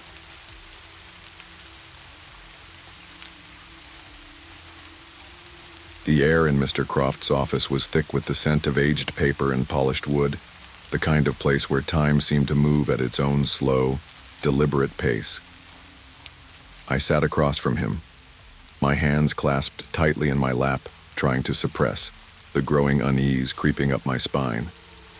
Mr. Croft, a thin, angular man with silver-framed glasses perched on the bridge of his nose, shuffled a stack of papers before him. His office, lined with heavy bookshelves and dimly lit by the afternoon sun filtering through half-drawn blinds, added to the weight of the moment. "Miss Ainsworth," he began, clearing his throat, "I want to extend my condolences on the passing of your grandmother. His tone was practiced, professional, but devoid of genuine sympathy. "Thank you," I murmured, though the words felt hollow. The truth was, I hardly knew my grandmother, Eleanor Ainsworth. She had been a distant figure in my life, more myth than reality. I had only vague childhood memories of her, a tall, reserved woman with piercing blue eyes and a voice like brittle leaves. "As per the terms of her will," he continued, adjusting his glasses, "you are the sole beneficiary of her estate. This includes a modest sum in liquid assets and, He hesitated. I leaned forward. "And?" "A rather more substantial property." There was a peculiar weight to his words, as if he were reluctant to speak them aloud. I frowned, shifting in my chair. "What kind of property?" Mr. Croft hesitated again, then exhaled sharply. "Blackwood Manor." The name landed between us like a stone dropped into still water. I blinked. "I'm sorry, what?" "Blackwood Manor," he repeated, flipping through the legal documents with an air of finality. "It is located in North Yorkshire. Quite a large estate, though it has been unoccupied for some time." I felt a strange sense of detachment, as if he were speaking about someone else's inheritance, not mine. I had never heard of Blackwood Manor. My grandmother had lived in a modest apartment in London, surrounded by crossword puzzles and old books. The idea that she had owned a grand estate in the countryside seemed impossible. "There must be some mistake," I said slowly. "She never mentioned anything about a manor. Are you sure?" "I am quite certain," Mr. Croft interrupted, his voice firm. He slid a folder toward me. Inside were neatly typed documents, the words Blackwood Manor appearing repeatedly, alongside legal terms I didn't fully understand. I glanced up at him. "What condition is it in?" His mouth pressed into a thin line. "Let's just say it requires significant restoration." His reluctance to elaborate made me uneasy.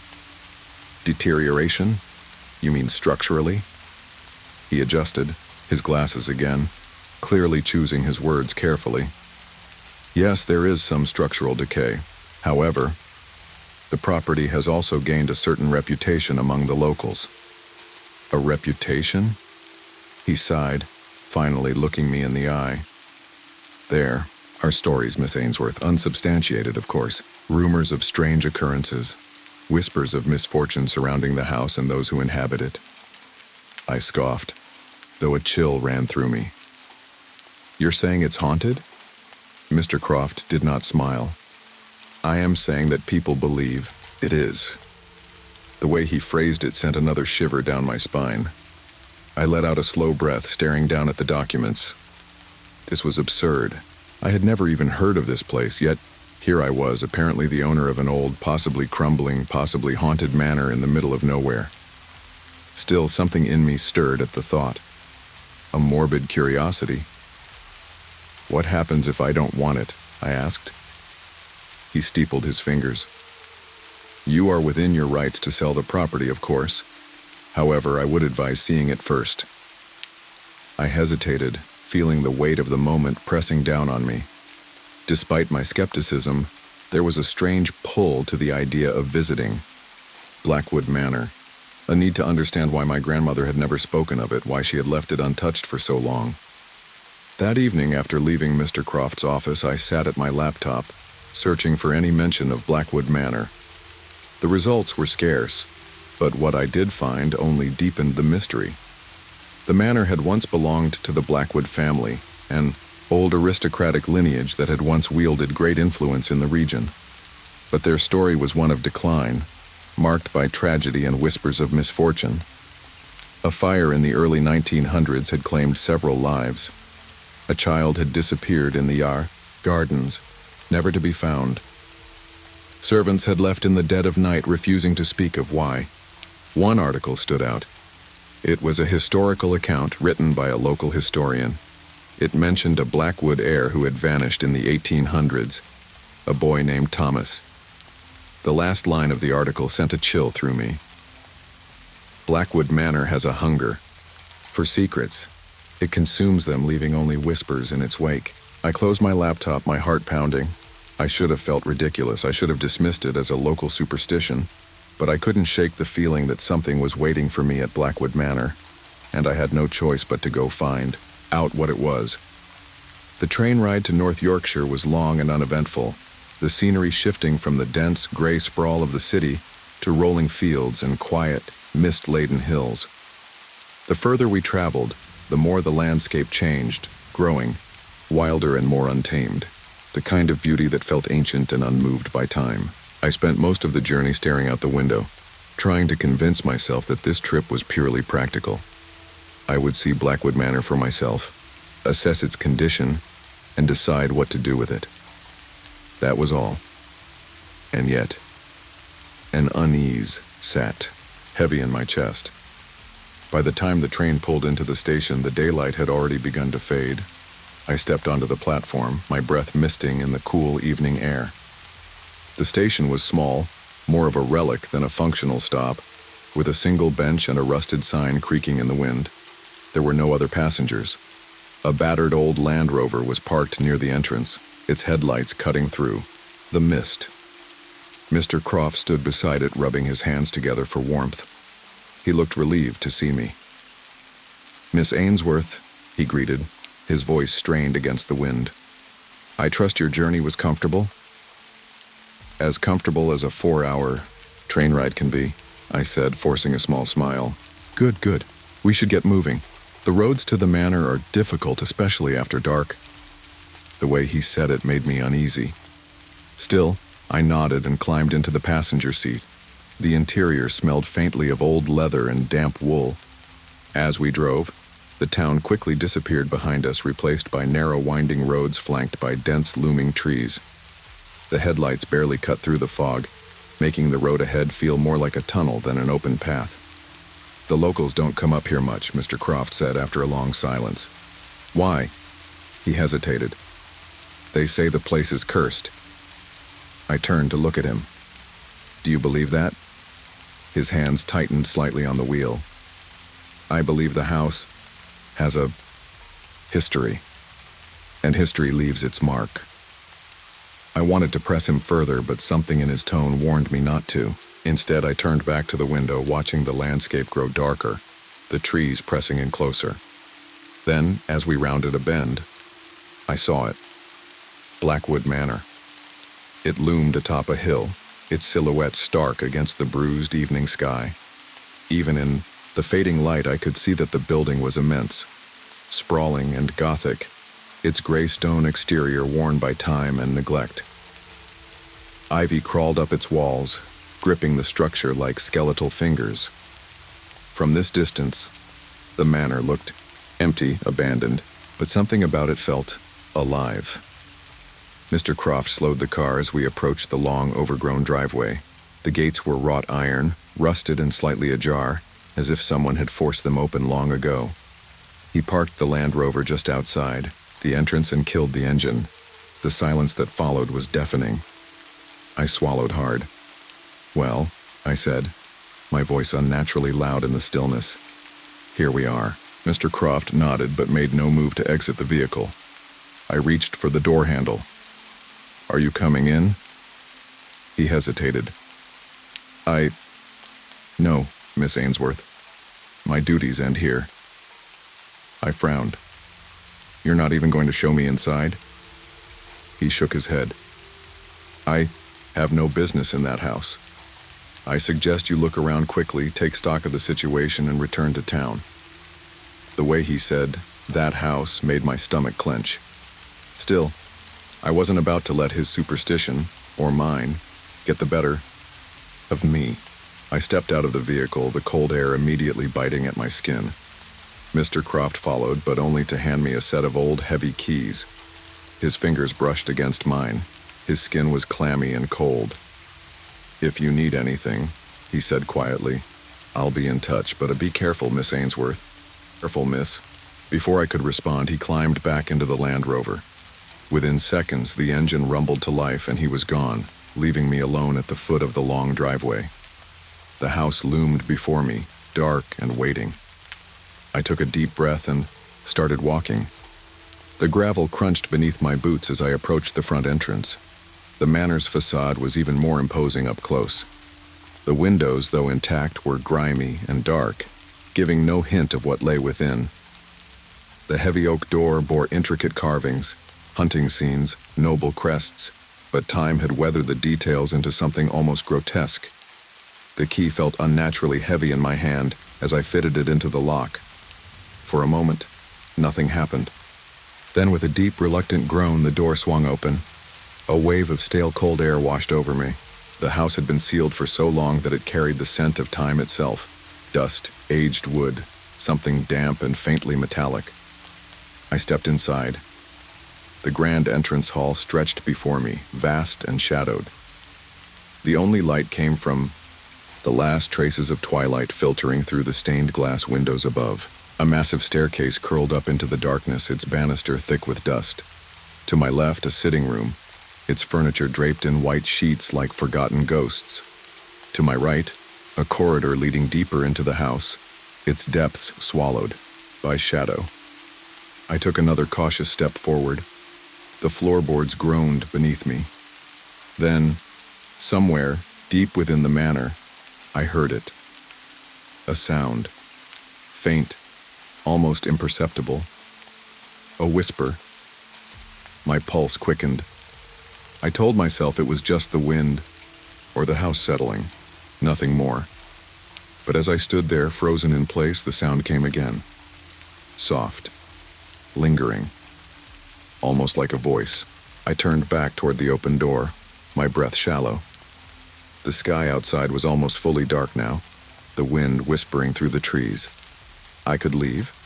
I could lock the door behind me, walk down that overgrown driveway, and never return. But something kept me rooted in place. A pull. A question. I had come all this way. I had inherited this house, this strange, forgotten place. And now, I had to know why. Taking a deep breath, I stepped further into the house, and the door creaked, shut behind me. The door closed behind me with a heavy, echoing finality. For a long moment, I didn't move. I simply stood in the entrance hall, my breath shallow, listening. The house was too silent. It wasn't the comfortable stillness of an empty space. It was a silence that pressed against me, thick and unnatural, as if the house were holding its breath. The only sound was the distant ticking of a clock somewhere deep within the manor. I reached for the light switch on the nearest wall. Nothing. The electricity had probably been shut off years ago. I flicked. On my phone's flashlight instead, the beam cutting through the darkness and revealing layers of dust suspended in the air. The grand staircase loomed ahead, a masterpiece of dark mahogany, its intricate carvings worn by time. A massive chandelier hung from the ceiling, its crystals dulled with age. The portraits lining the walls were barely visible in the dim light, but I could still make out their eyes cold, watchful. I exhaled, steeling myself. It's just a house, I reminded myself. Just an old, abandoned house. I set my bag down near the door and took my first careful steps deeper inside. I started with the drawing room to the left of the entrance hall. The furniture was still in place, though covered in white sheets. I pulled one off, sending a cloud of dust into the air. Beneath it was a velvet armchair, its once rich blue fabric faded and brittle to the touch. The fireplace was massive, its stone mantel adorned with delicate carvings of vines and roses. I moved to the library next. The air here was heavier, thick with the scent of old books and damp wood. The shelves stretched from floor to ceiling, packed with volumes whose spines were cracked and peeling. Some were missing entirely, leaving gaping holes in the collection.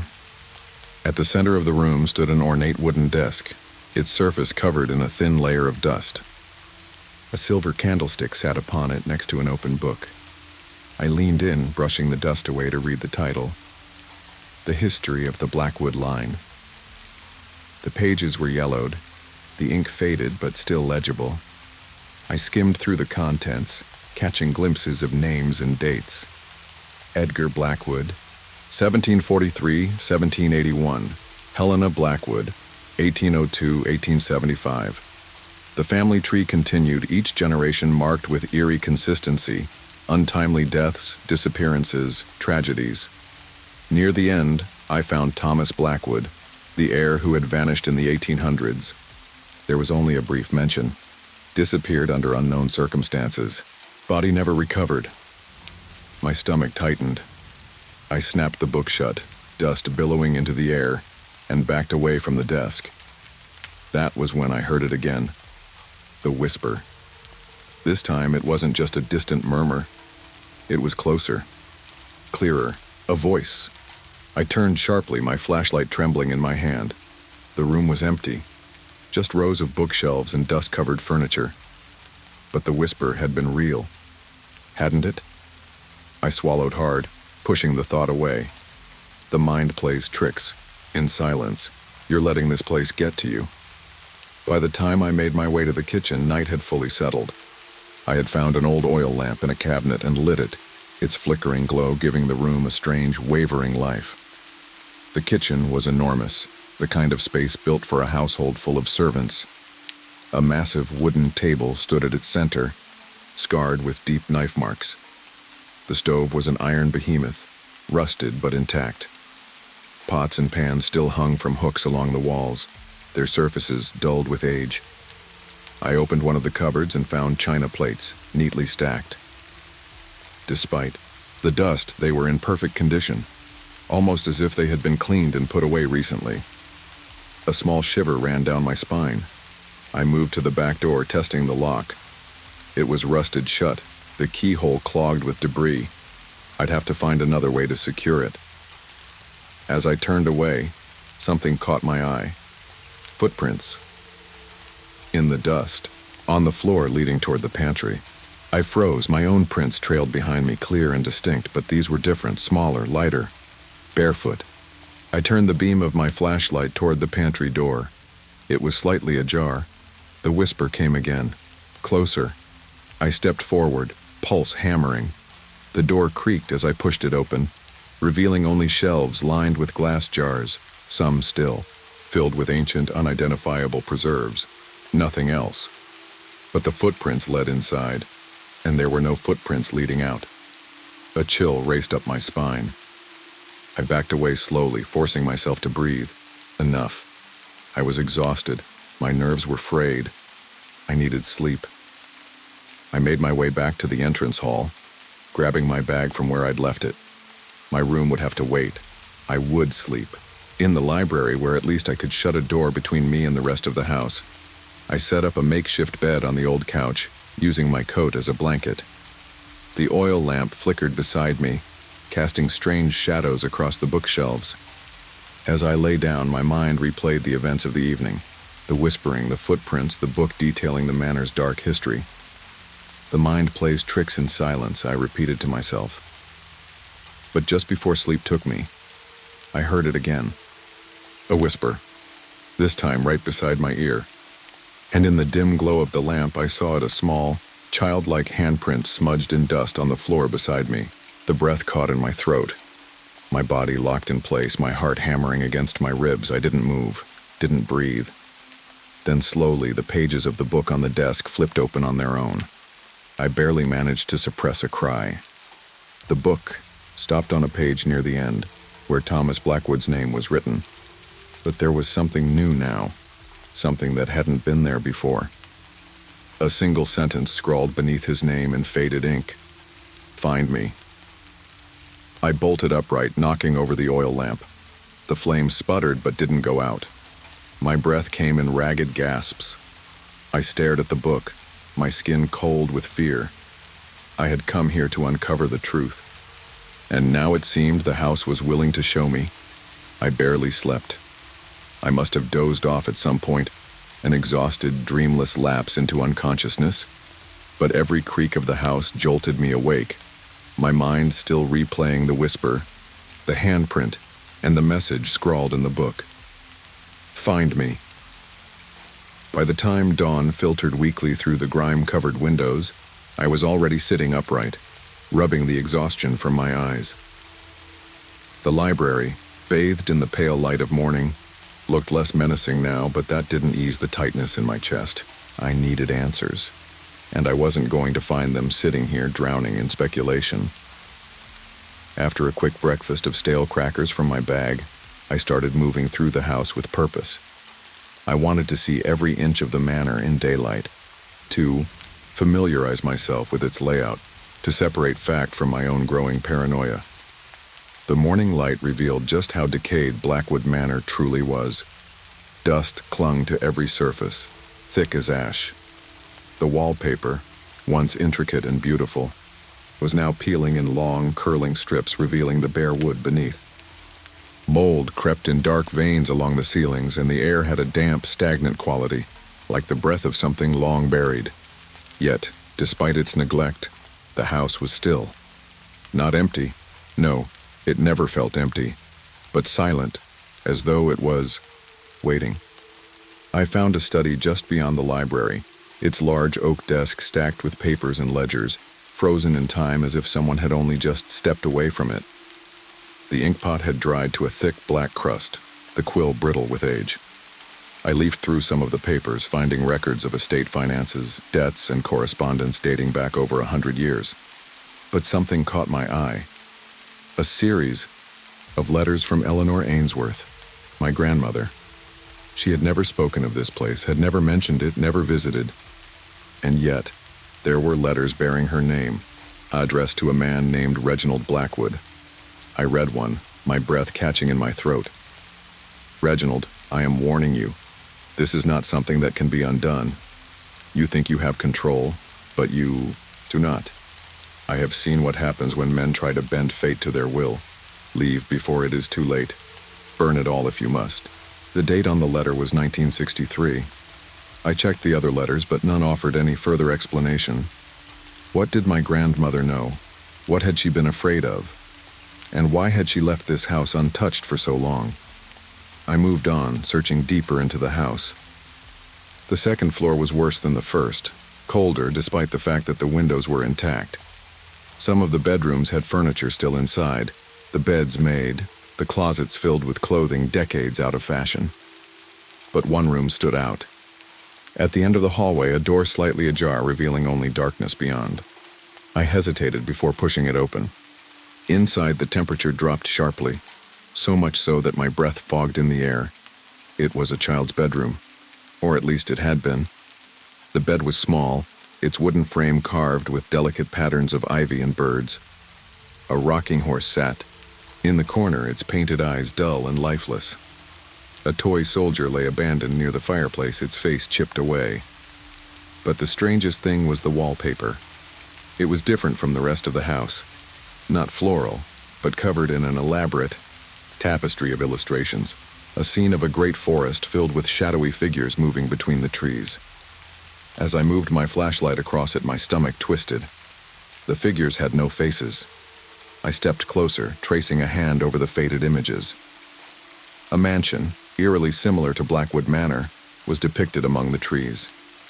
Beneath it, the painted figures were gathered around a single smaller form, a child. There was something wrong about the way they stood, almost like they were watching the child, waiting. A cold prickle ran up the back of my neck. Then I saw it. A section of the wall, barely visible beneath the wallpaper, had a seam running through it. A hidden door. My fingers found the edge, pulling carefully. The wallpaper tore as the panel gave way with a low, shuddering creak. Beyond it, a narrow passageway, pitch black and reeking of earth. The air inside felt wrong, too thick, too still. But my pulse pounded with curiosity, with dread. I stepped forward. The passage was barely wide enough for me to squeeze through. The walls were wooden, warped with age, and the floor was uneven, dust swirling around my feet with every step. After a few feet, it opened into a small, hidden room. A single wooden chair sat in the center. The walls were lined with scratched markings, some resembling symbols I couldn't recognize. And on the far side, a crib. I stared at it, heart hammering. It was old, so old that the wood had splintered in places, the bars brittle. The blankets inside had turned to dust long ago. But there was something inside, a small porcelain doll, its face cracked, its painted eyes staring up at me. and wrapped around its neck, a child's locket. I reached out with trembling fingers, brushing away the dust. The locket was gold, tarnished with age. I pried it open. Inside, a tiny portrait of a boy. No name, no inscription, but I knew who he was. Thomas Blackwood. The whisper came again, but this time, it wasn't distant. It was right behind me. A breath, light as a feather, brushing against my ear. And then, a child's voice. "Help me." I whirled around, heart slamming against my ribs. The room was empty, but the doll had fallen from the crib, and the chair in the center of the room, it was rocking, back and forth, back and forth. The air shifted, the temperature dropping further. I didn't think so. Didn't hesitate. I grabbed the locket and ran. I didn't stop until I was back in the library, slamming the door shut behind me. My hands were shaking. My breath was ragged. I looked down at the locket, my pulse still racing. Whatever had happened in this house, whatever my grandmother had tried to warn Reginald Blackwood about, it wasn't over. And somehow, I had a feeling I had just made my first real mistake. I spent the next few hours in the library, gripping the locket so tightly that the edges dug into my palm. My mind raced, replaying the whisper, the rocking chair, the unseen presence that had breathed against my ear. I needed to leave, but I couldn't. Not yet. Something was keeping me here. Whether it was my own obsession or the weight of whatever, history lingered in this house. I couldn't walk away without knowing the truth. I forced myself to think rationally. The locket, the hidden room, the letters from my grandmother. Everything was connected. I needed to know. What had happened to Thomas Blackwood? I grabbed the old estate records from the study, flipping through them feverishly. Most of them were financial documents, but one caught my eye. A death certificate dated 1887. But it wasn't for Thomas. It was for Reginald Blackwood. The cause of death was listed as suicide. The details were sparse, but my stomach twisted at one chilling line, found in the nursery, no sign of the child. I swallowed hard. I knew where I had to go next. By the time I reached the second floor, the daylight had faded, casting the house in long, shifting shadows. I found the nursery at the end of the hall. Unlike the rest of the manor, it looked untouched, as if time itself had recoiled from this room. The crib still stood by the window. A small rocking horse faced the doorway, its paint barely chipped. Dust covered everything, but beneath it, the space was eerily preserved. But it wasn't empty. A figure stood by the window. I froze. My breath hitched in my throat. The figure was small. A child. For a brief, impossible moment, I thought I was looking at Thomas Blackwood. Then I blinked, and the room was empty, except for one thing. A piece of paper lay on the floor, brittle with age. I bent down and picked it up. It was handwritten, the ink faded but still readable. They took him. I tried to stop them, but it was too late. He is trapped now, lost, in the walls. The house will not let him go. It is my fault. My fault. My fault. It wasn't signed. But I knew who had written it. Reginald Blackwood. The house had taken his son. I was shaking as I stepped back into the hall. The air had changed. The house felt alive now, as if something had woken up, something that had been waiting for me to find this. Then, the whispers started again. Not one voice. Many. Soft at first, then rising. A chorus of murmurs growing louder, overlapping, pleading, warning. I turned, heart pounding, and the walls moved. I don't mean figuratively. I mean I saw them shift, the old wooden panels shifting inward as if something inside was pressing against them, desperate to break free. Then came the knocking, soft, insistent, coming from inside the walls. I backed away, my mind screaming at me to run, but I couldn't, because I knew. I knew what was inside. Thomas Blackwood. The house hadn't just taken him. It had kept him. buried somewhere within its walls. The whispers swelled. The knocking grew more frantic. And then, a single word clear as day cut through the noise, my help. A sudden gust of wind blasted through the hallway, slamming doors open, sending dust into the air. The house was shaking, as if reacting to my discovery, as if trying to warn me away or push me further. I had two choices: run or finish what? I started. I made my decision. I ran down the hallway following the sounds. The knocking grew louder as I moved, guiding me to a wall near the staircase. I grabbed the iron poker from the fireplace and struck the wood. The impact echoed through the manor. I hit it again, harder this time. The old boards cracked, splintering under my blows. Then, a hole gaped open, revealing what lay beneath. And I saw him. Bones. Curled up inside the wall, small, fragile. The remains of a child, Thomas Blackwood. He had been buried alive. A choked sob caught in my throat. My stomach lurched. Then, the whispers stopped. A deep, unnatural silence filled the air, pressing against my ears. The entire house seemed to sigh. The air changed, lighter, less oppressive, as if something had finally released its grip. The presence, the darkness, was gone. And for the first time since stepping foot in Blackwood Manor, I felt alone. Truly alone. I don't remember leaving. I remember standing outside as the sun rose, my hands shaking, my clothes covered in dust. The police arrived later that day, after I called from the nearest town. They uncovered the remains, confirming what I already knew. A young child, buried in the walls for over a century. They found no official records of what had happened to Thomas Blackwood. No explanation. No one alive to answer for the crime. But I knew. His father, Reginald, had tried to save him. But the house had taken him instead, and it had kept him. Until I came. I sold Blackwood Manor within a month. I didn't stay for the renovations, the restoration, or the forensic investigation. I wanted nothing to do with it. Some things are better left behind. But before I left for good, I made one last visit. To Thomas's grave. The town had given him a proper burial, marking his headstone with a name that had been forgotten for over a century. I stood there for a long time, the wind whispering through the trees. Then, for the first time since I arrived at Blackwood Manor, I heard a whisper. But this time it wasn't pleading, it wasn't desperate, it was a thank you, soft, barely audible. Then, nothing. Only the wind. I turned, walked away, and never looked back.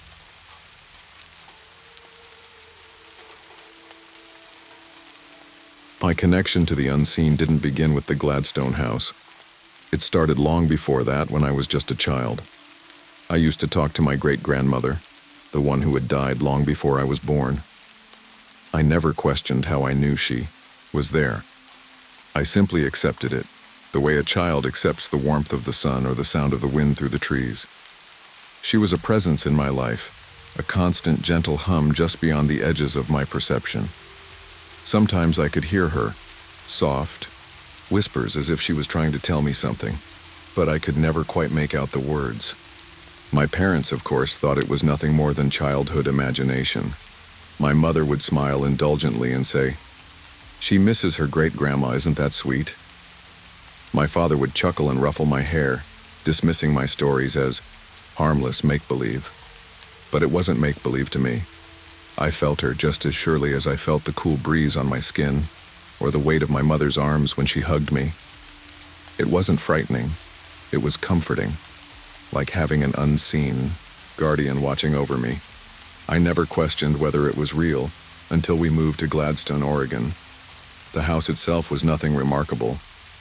A single-story home with peeling white paint, a sagging front porch, and a tiny backyard choked with weeds. It had an attic, small and cramped, and a basement that always smelled of mildew and damp concrete. When we first pulled up to the house, I felt it immediately. An unease. A pressure in the air, like a change in weather before a storm. It wasn't overwhelming, not yet, but it was there. a subtle weight pressing against my chest. I stepped through the front door and the feeling intensified. The house was old, not in a cozy, nostalgic way, but in a way that felt wrong, as if time had settled too heavily here, sinking into the floorboards and the walls, leaving behind something unseen but not forgotten. The air inside carried a faint scent, something stale, something off. It wasn't mold, and it wasn't dust. It was something else, something I couldn't name. That first night, sleep was impossible. Every little sound sent a jolt of unease through me. The groan of the pipes, the creak of the settling wood, the rustling of the wind against the windows. But it wasn't just the unfamiliarity of a new home keeping me awake. It was the feeling of being watched. I lay in bed staring at the ceiling, my ears straining against the silence. I could hear my parents down the hall, their quiet murmurs as they unpacked. I could hear the hum of the refrigerator in the kitchen. But beneath those sounds, something else lingered, a faint whispering, just on the edge of hearing. At first, I thought it was the wind. Then I realized the whispers were inside the house. I sat up, my heart pounding, my breath caught in my throat. The sound wasn't coming from the walls or the vents. It was coming from somewhere deeper, somewhere unseen. I pulled the blanket up to my chin, squeezing my eyes shut, willing myself to sleep. I didn't sleep that night. The unease only grew in the following days. Next door, a group of teenagers lingered outside at all hours, their faces pale, their eyes hollow. They barely spoke, just stood around in small groups, passing cigarettes back and forth, their conversations hushed and clipped. The air around them always smelled strange. Cigarette smoke mixed with something acrid, chemical, and foul. I tried not to pay attention to them, but they made me nervous. There was something wrong about them, something vacant in the way they stared at the house. As if they knew something I didn't, but it was the basement that unsettled me the most. It was dark, even in the daytime, the single overhead bulb casting weak yellow light that barely reached the corners. The air was damp, thick, with the scent of old concrete and rot. The stairs creaked underfoot and the space felt too quiet, as if sound itself refused to settle there. I avoided it whenever possible, but even from upstairs I would hear things. Faint movements like footsteps shuffling across the floor. The sound of objects shifting as if someone was moving things around in the dark. And then there was the radio. It happened one afternoon when I was home alone. I had been sitting in the living room curled up with a book, trying to ignore the ever-present feeling of unease, when I heard it. Music. Faint, distorted, mixed with static. It was coming from the basement. My blood ran cold. We didn't own a working radio. The only one we had was an old broken thing my father had found at a garage sale years ago. It had never worked. It was just collecting dust in a box downstairs. Slowly, I stood up. My legs felt unsteady beneath me. The music continued, warbled and eerie, like a station that wasn't quite tuned in. The kind of sound that made the hairs on the back of your neck stand up. I crept toward the basement door. It was open. I was sure I had closed it earlier. The music grew louder, a song I couldn't recognize, the melody fractured and strange. A sharp chill ran through me. And then, suddenly, silence. The music cut out as abruptly as it had started. I stared down into the darkness, my breath quick and shallow. Then, from below, a soft click, the sound of something being turned off. Something was down there. I bolted. I ran out of the house and didn't stop until I was halfway down the block. I stood there panting, my heart hammering against my ribs. I waited outside until my parents came home, my arms wrapped tightly around myself. When I told them about the radio, they dismissed it. "It's just an old house," my father said, shaking his head. "Probably something electrical. You're letting your imagination get the best of you." I wanted to believe him. I needed to believe him. But deep down, I knew the truth. This wasn't just an old house. Something was here, and it was only just beginning to make itself known. Fear has a way of festering in silence.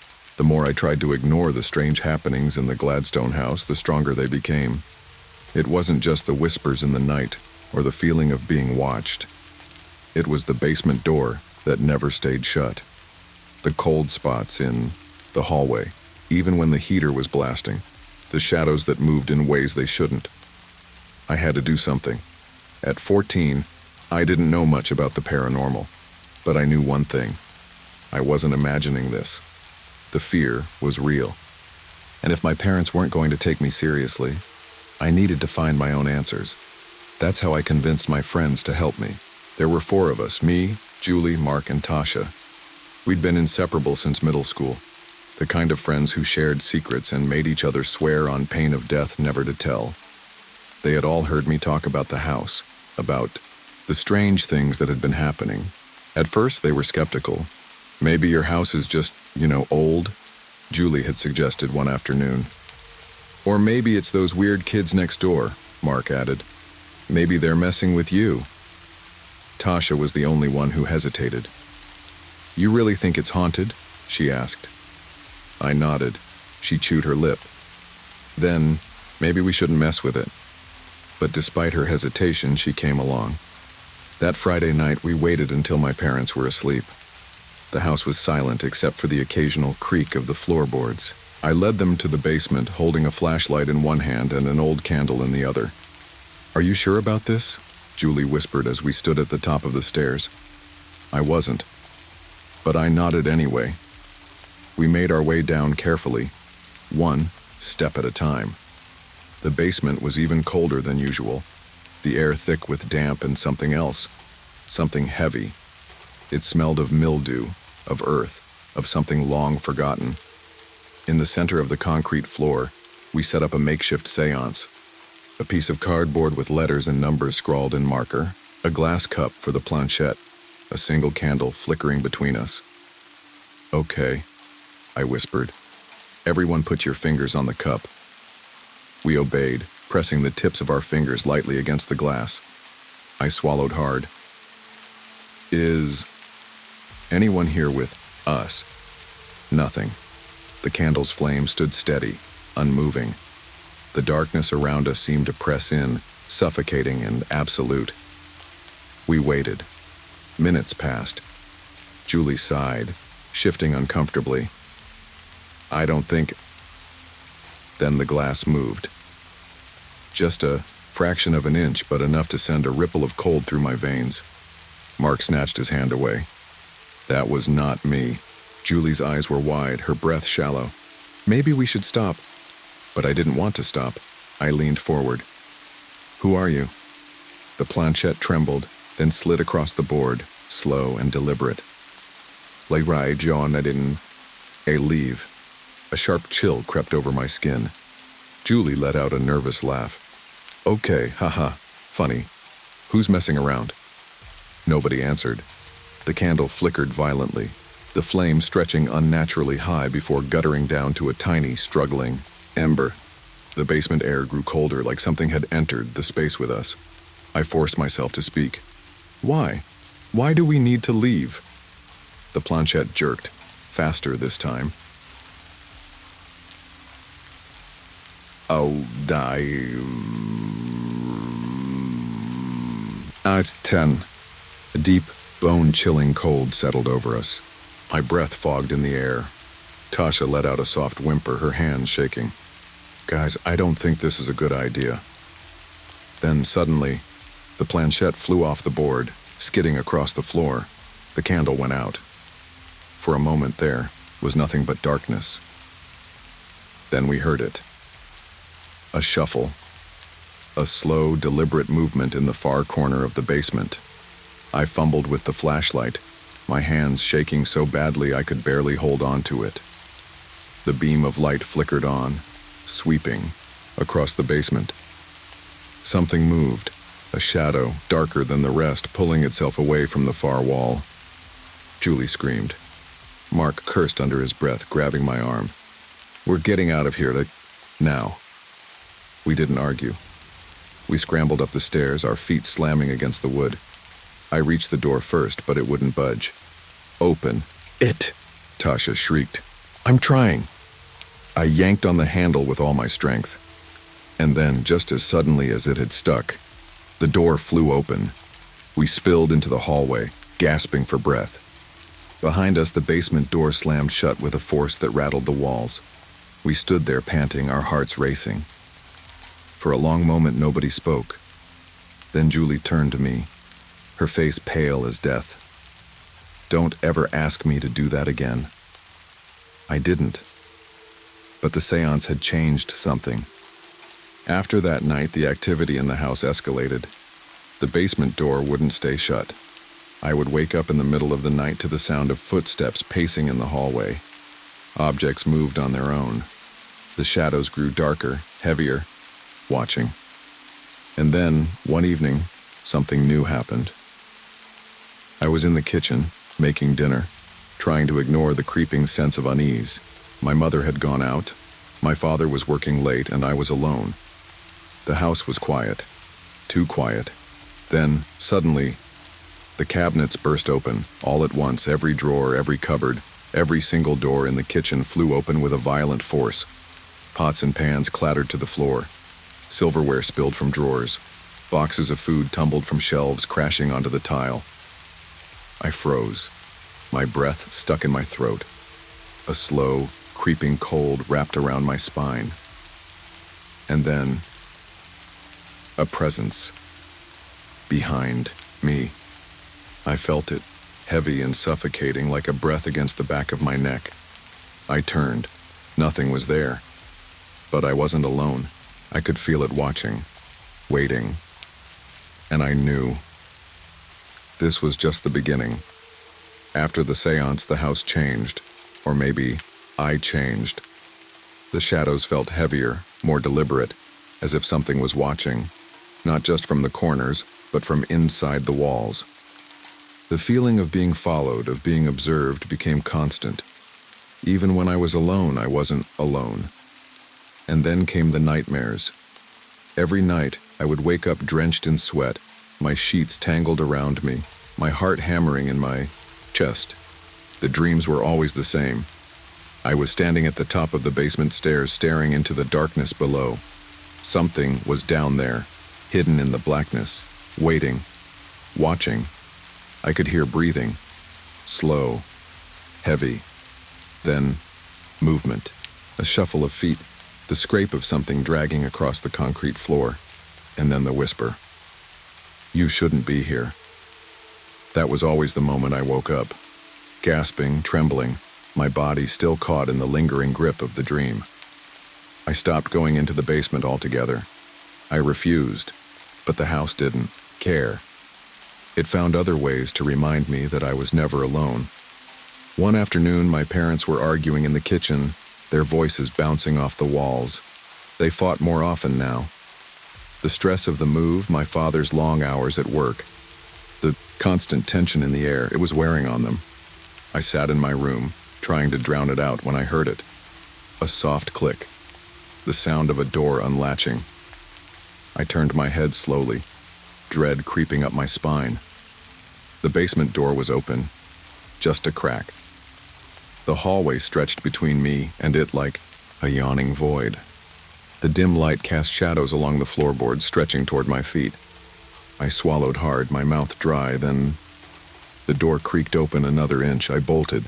I ran to the kitchen, breathless, interrupting my parents' mid-argument. The basement door, I gasped. It opened by itself. My mother frowned. Maybe the latch is loose. It's not, I insisted. It was closed. My father sighed, rubbing his temples. It's an old house, kiddo. Things settle, doors shift. It's just your imagination. My imagination. I clenched my fists. It was always just my imagination. Maybe that's why they agreed to get a dog.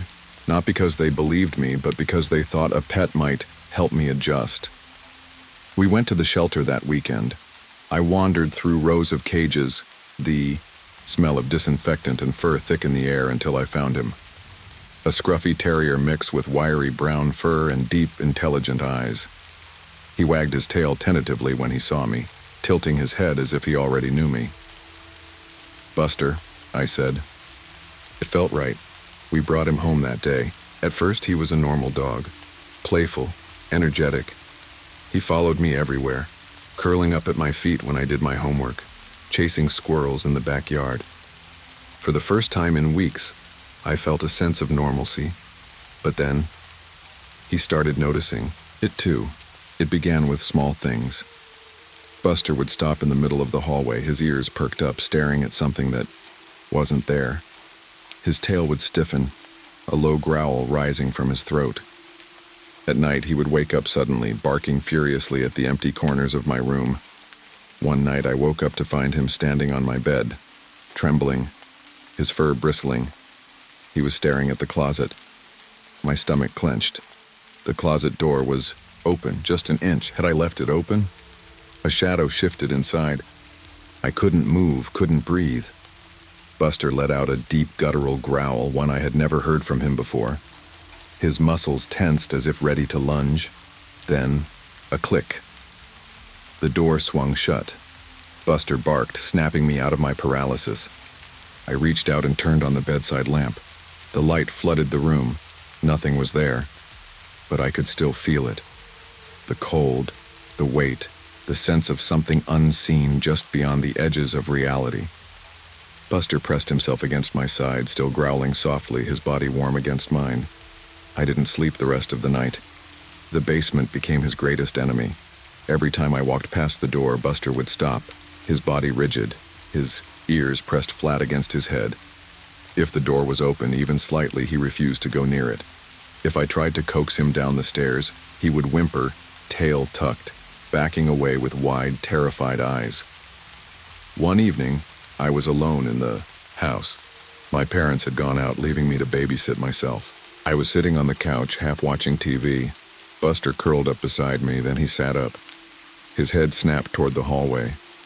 His body stiffened. A deep, warning growl rumbled in his throat.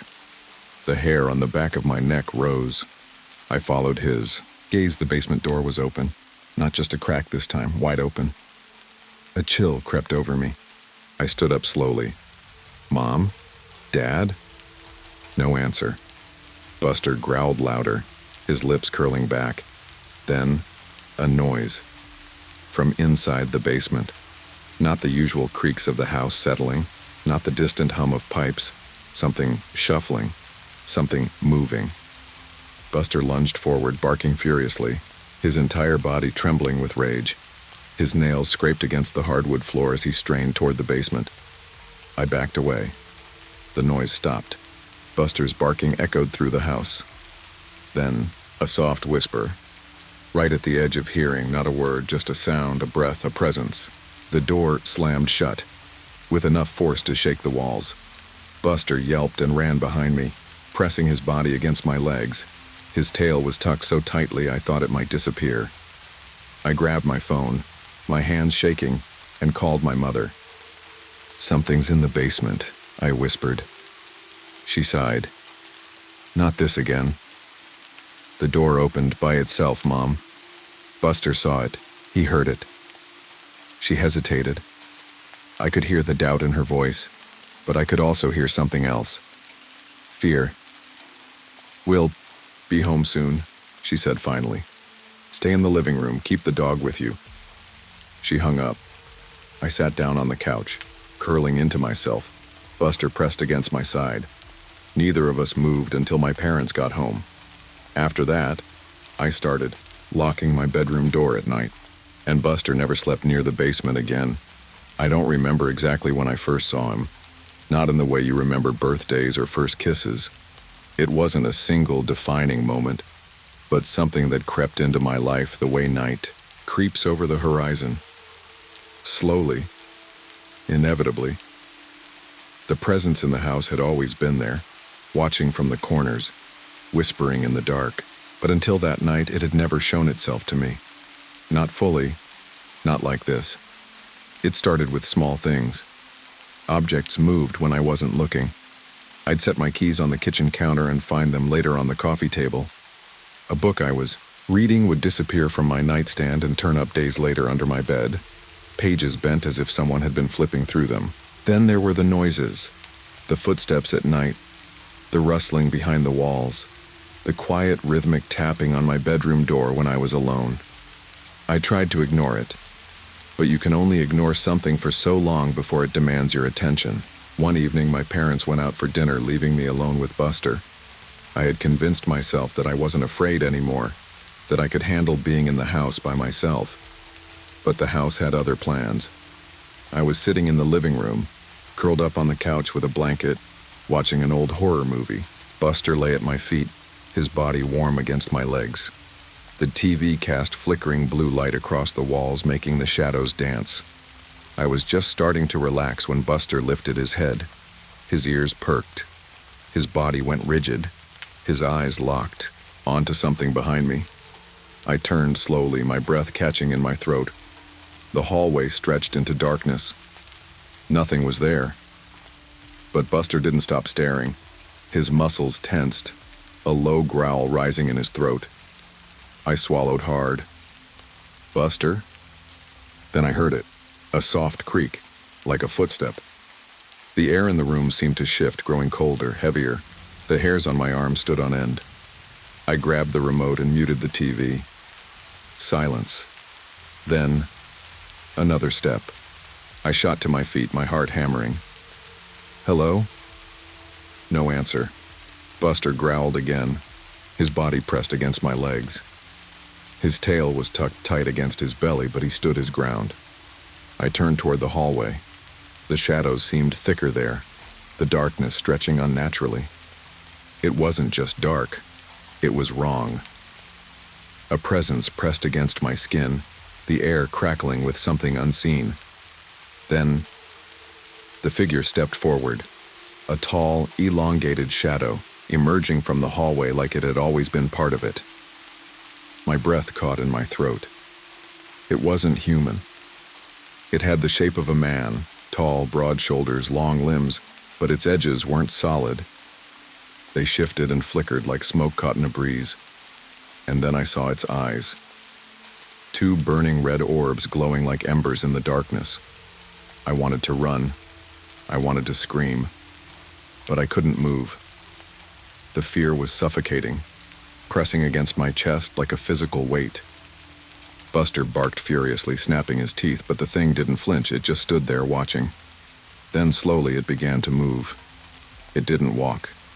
It glided, its feet never touching the ground. With each step, the air grew colder. My breath fogged in front of me. The lights in the living room flickered, dimming to a weak, sickly glow. I backed away. My legs trembled, but I forced myself to stay upright. Then, its head moved. At first, just a tilt. Then it kept turning. Slowly, too slowly. Its head rotated inch by inch until it was completely upside down. The glowing red eyes never left mine. Something inside me snapped. I turned and ran. I barely made it 3 steps before the lights went out completely. The entire house was plunged into darkness. Buster barked wildly, the sound echoing through the silent house. I felt my way along the walls, my fingers shaking as they fumbled for the light switch. Nothing. The air was thick, suffocating. My skin prickled with the sensation of being surrounded, of something unseen pressing in on all sides. Then, a whisper, right against my ear, a voice that was neither male nor female, neither young nor old. "Stay," I screamed. The lights flickered back on. The figure was gone. The hallway was empty, the shadows retreating to where they belonged. Buster was still barking, pacing in frantic circles, his eyes darting to every corner of the room. I stood there, shaking, gasping for breath. It was gone, but I knew in the deepest part of me, it wasn't done with me yet. After that night, I started calling it Jack. I don't know why. The name just came to me unbidden, like it had always belonged to him. Jack didn't show himself again right away, but he didn't leave either. I would see him in glimpses, a flicker of movement in the corner of my eye, a tall shadow lingering just beyond the reach of the light. I would hear him at night, the soft, rhythmic tapping against my bedroom door, the whispering from inside the walls. And sometimes, when I woke up in the middle of the night, I would feel the weight of something sitting at the edge of my bed, watching, waiting. For what? I didn't know. But I was starting to think that Jack wasn't just some nameless entity. He had a purpose, and whatever it wasn't over. We moved out of the Gladstone house the following summer. It wasn't a sudden decision, nor was it made because of the things I had experienced. My parents never believed me. Not really. They chalked up my fear to teenage imagination, the stress of moving, or too many late-night horror movies. The real reason we left was something much more mundane. My dad got a new job in another town, and my mom had always wanted a bigger kitchen. That was it. That was the reason we packed up and left the place that had haunted me for nearly a year. But I knew that the house didn't want me to leave. Jack didn't want me to leave, and on our last night in that house, he made sure I understood that. The house was nearly empty. The moving truck was scheduled for the morning, and most of our furniture had already been taken. My room, once filled with posters, books, and clothes, scattered across the floor, was now bare. The only things left were my bed, my suitcase, and a lamp. That night, my parents went to bed early, exhausted from packing. I lay awake staring at the ceiling, trying to convince myself that I was ready to leave it all behind. But the house wasn't done with me yet. Around midnight, I heard the tapping. Soft, rhythmic, a slow, deliberate sound, like fingernails against wood. It was coming from my bedroom door. My breath caught in my throat. I knew what it was. Jack. He had done this before. So many times. I had never opened the door before, but tonight was different. I swallowed hard and forced myself to sit up. My hands were shaking as I reached for the lamp switch, flooding the room with a weak yellow glow. The tapping continued. I swung my legs over the side of the bed, planting my feet on the cold wooden floor. My heart pounded as I walked toward the door. I hesitated, my fingers hovering over the doorknob. Then, I turned it. The door creaked open. The hallway was dark. But he was there, standing at the end of the hall just beyond the reach of the dim light. A tall, shadowy figure, his body shifting and flickering like a flame caught in the wind. Those glowing red eyes locked onto mine. Neither of us moved. The air between us was heavy, charged with something I couldn't explain. Fear, curiosity, something else. And then, he stepped forward. I gasped, stumbling back. My body screamed at me to run, to close the door, to pretend I hadn't seen him. But I didn't. Instead, I whispered, "Who are you?" Jack stopped. The house was silent. No creaking pipes, no rustling trees outside, just the two of us caught in the weight of that moment. Then, for the first time, he spoke. A whisper, so soft I almost didn't hear it. "Help me." My stomach dropped. It wasn't a demand. It wasn't a threat. It was a plea. A desperate, broken plea. Jack took another step forward, and this time I saw him clearly. Not just a shadow, not just a figure of smoke and darkness. His face flickered in and out of focus, like an old film reel skipping between frames. A man, or at least what had once been a man. His features were gaunt, his skin stretched thin, his eyes hollow but burning with something ancient. Pain, sorrow. I opened my mouth to speak, to ask what he needed, how I could help. But then something changed. The hallway grew colder, the shadows deepening around him. The air thickened, pressing against my skin, making it hard to breathe. Jack's form twisted, his face contorting in pain. And suddenly he wasn't alone. Something else was there, behind him. Something darker. A presence so suffocating, so filled with rage and malice that it made my stomach churn. Jack turned sharply, his glowing eyes wide with something I had never seen in him before. Fear. The shadows behind him moved. A force slammed into me, sending me crashing backward onto the floor. My head hit the wood with a sickening crack, and for a moment my vision blurred. Through the haze, I saw Jack reach toward me, his hand stretching out, desperate. Then, He was yanked back, into the darkness. Gone. The hallway was empty. The air was still. The pressure lifted. I gasped, sucking in a breath, my chest heaving. My entire body trembled. Then, from the darkness, a final whisper. Not from Jack. From something else. He belongs to me. The next morning, we left. I didn't tell my parents what had happened. I didn't tell anyone. Because Jack was gone. And I knew, wherever he was, whatever had taken him, he wasn't coming back. But that didn't mean I was free, because the feeling of being watched never left. Even in our new house miles away from Gladstone, I would wake up in the middle of the night, my skin prickling with unease. I would feel the weight of something unseen sitting at the foot of my bed. I would hear the whispers in the dark, and sometimes, just sometimes, I would see the flicker of red eyes in the corner of my vision, watching, waiting. Jack was gone, but something else had followed me, and I had no idea if it was him or the thing that had taken him.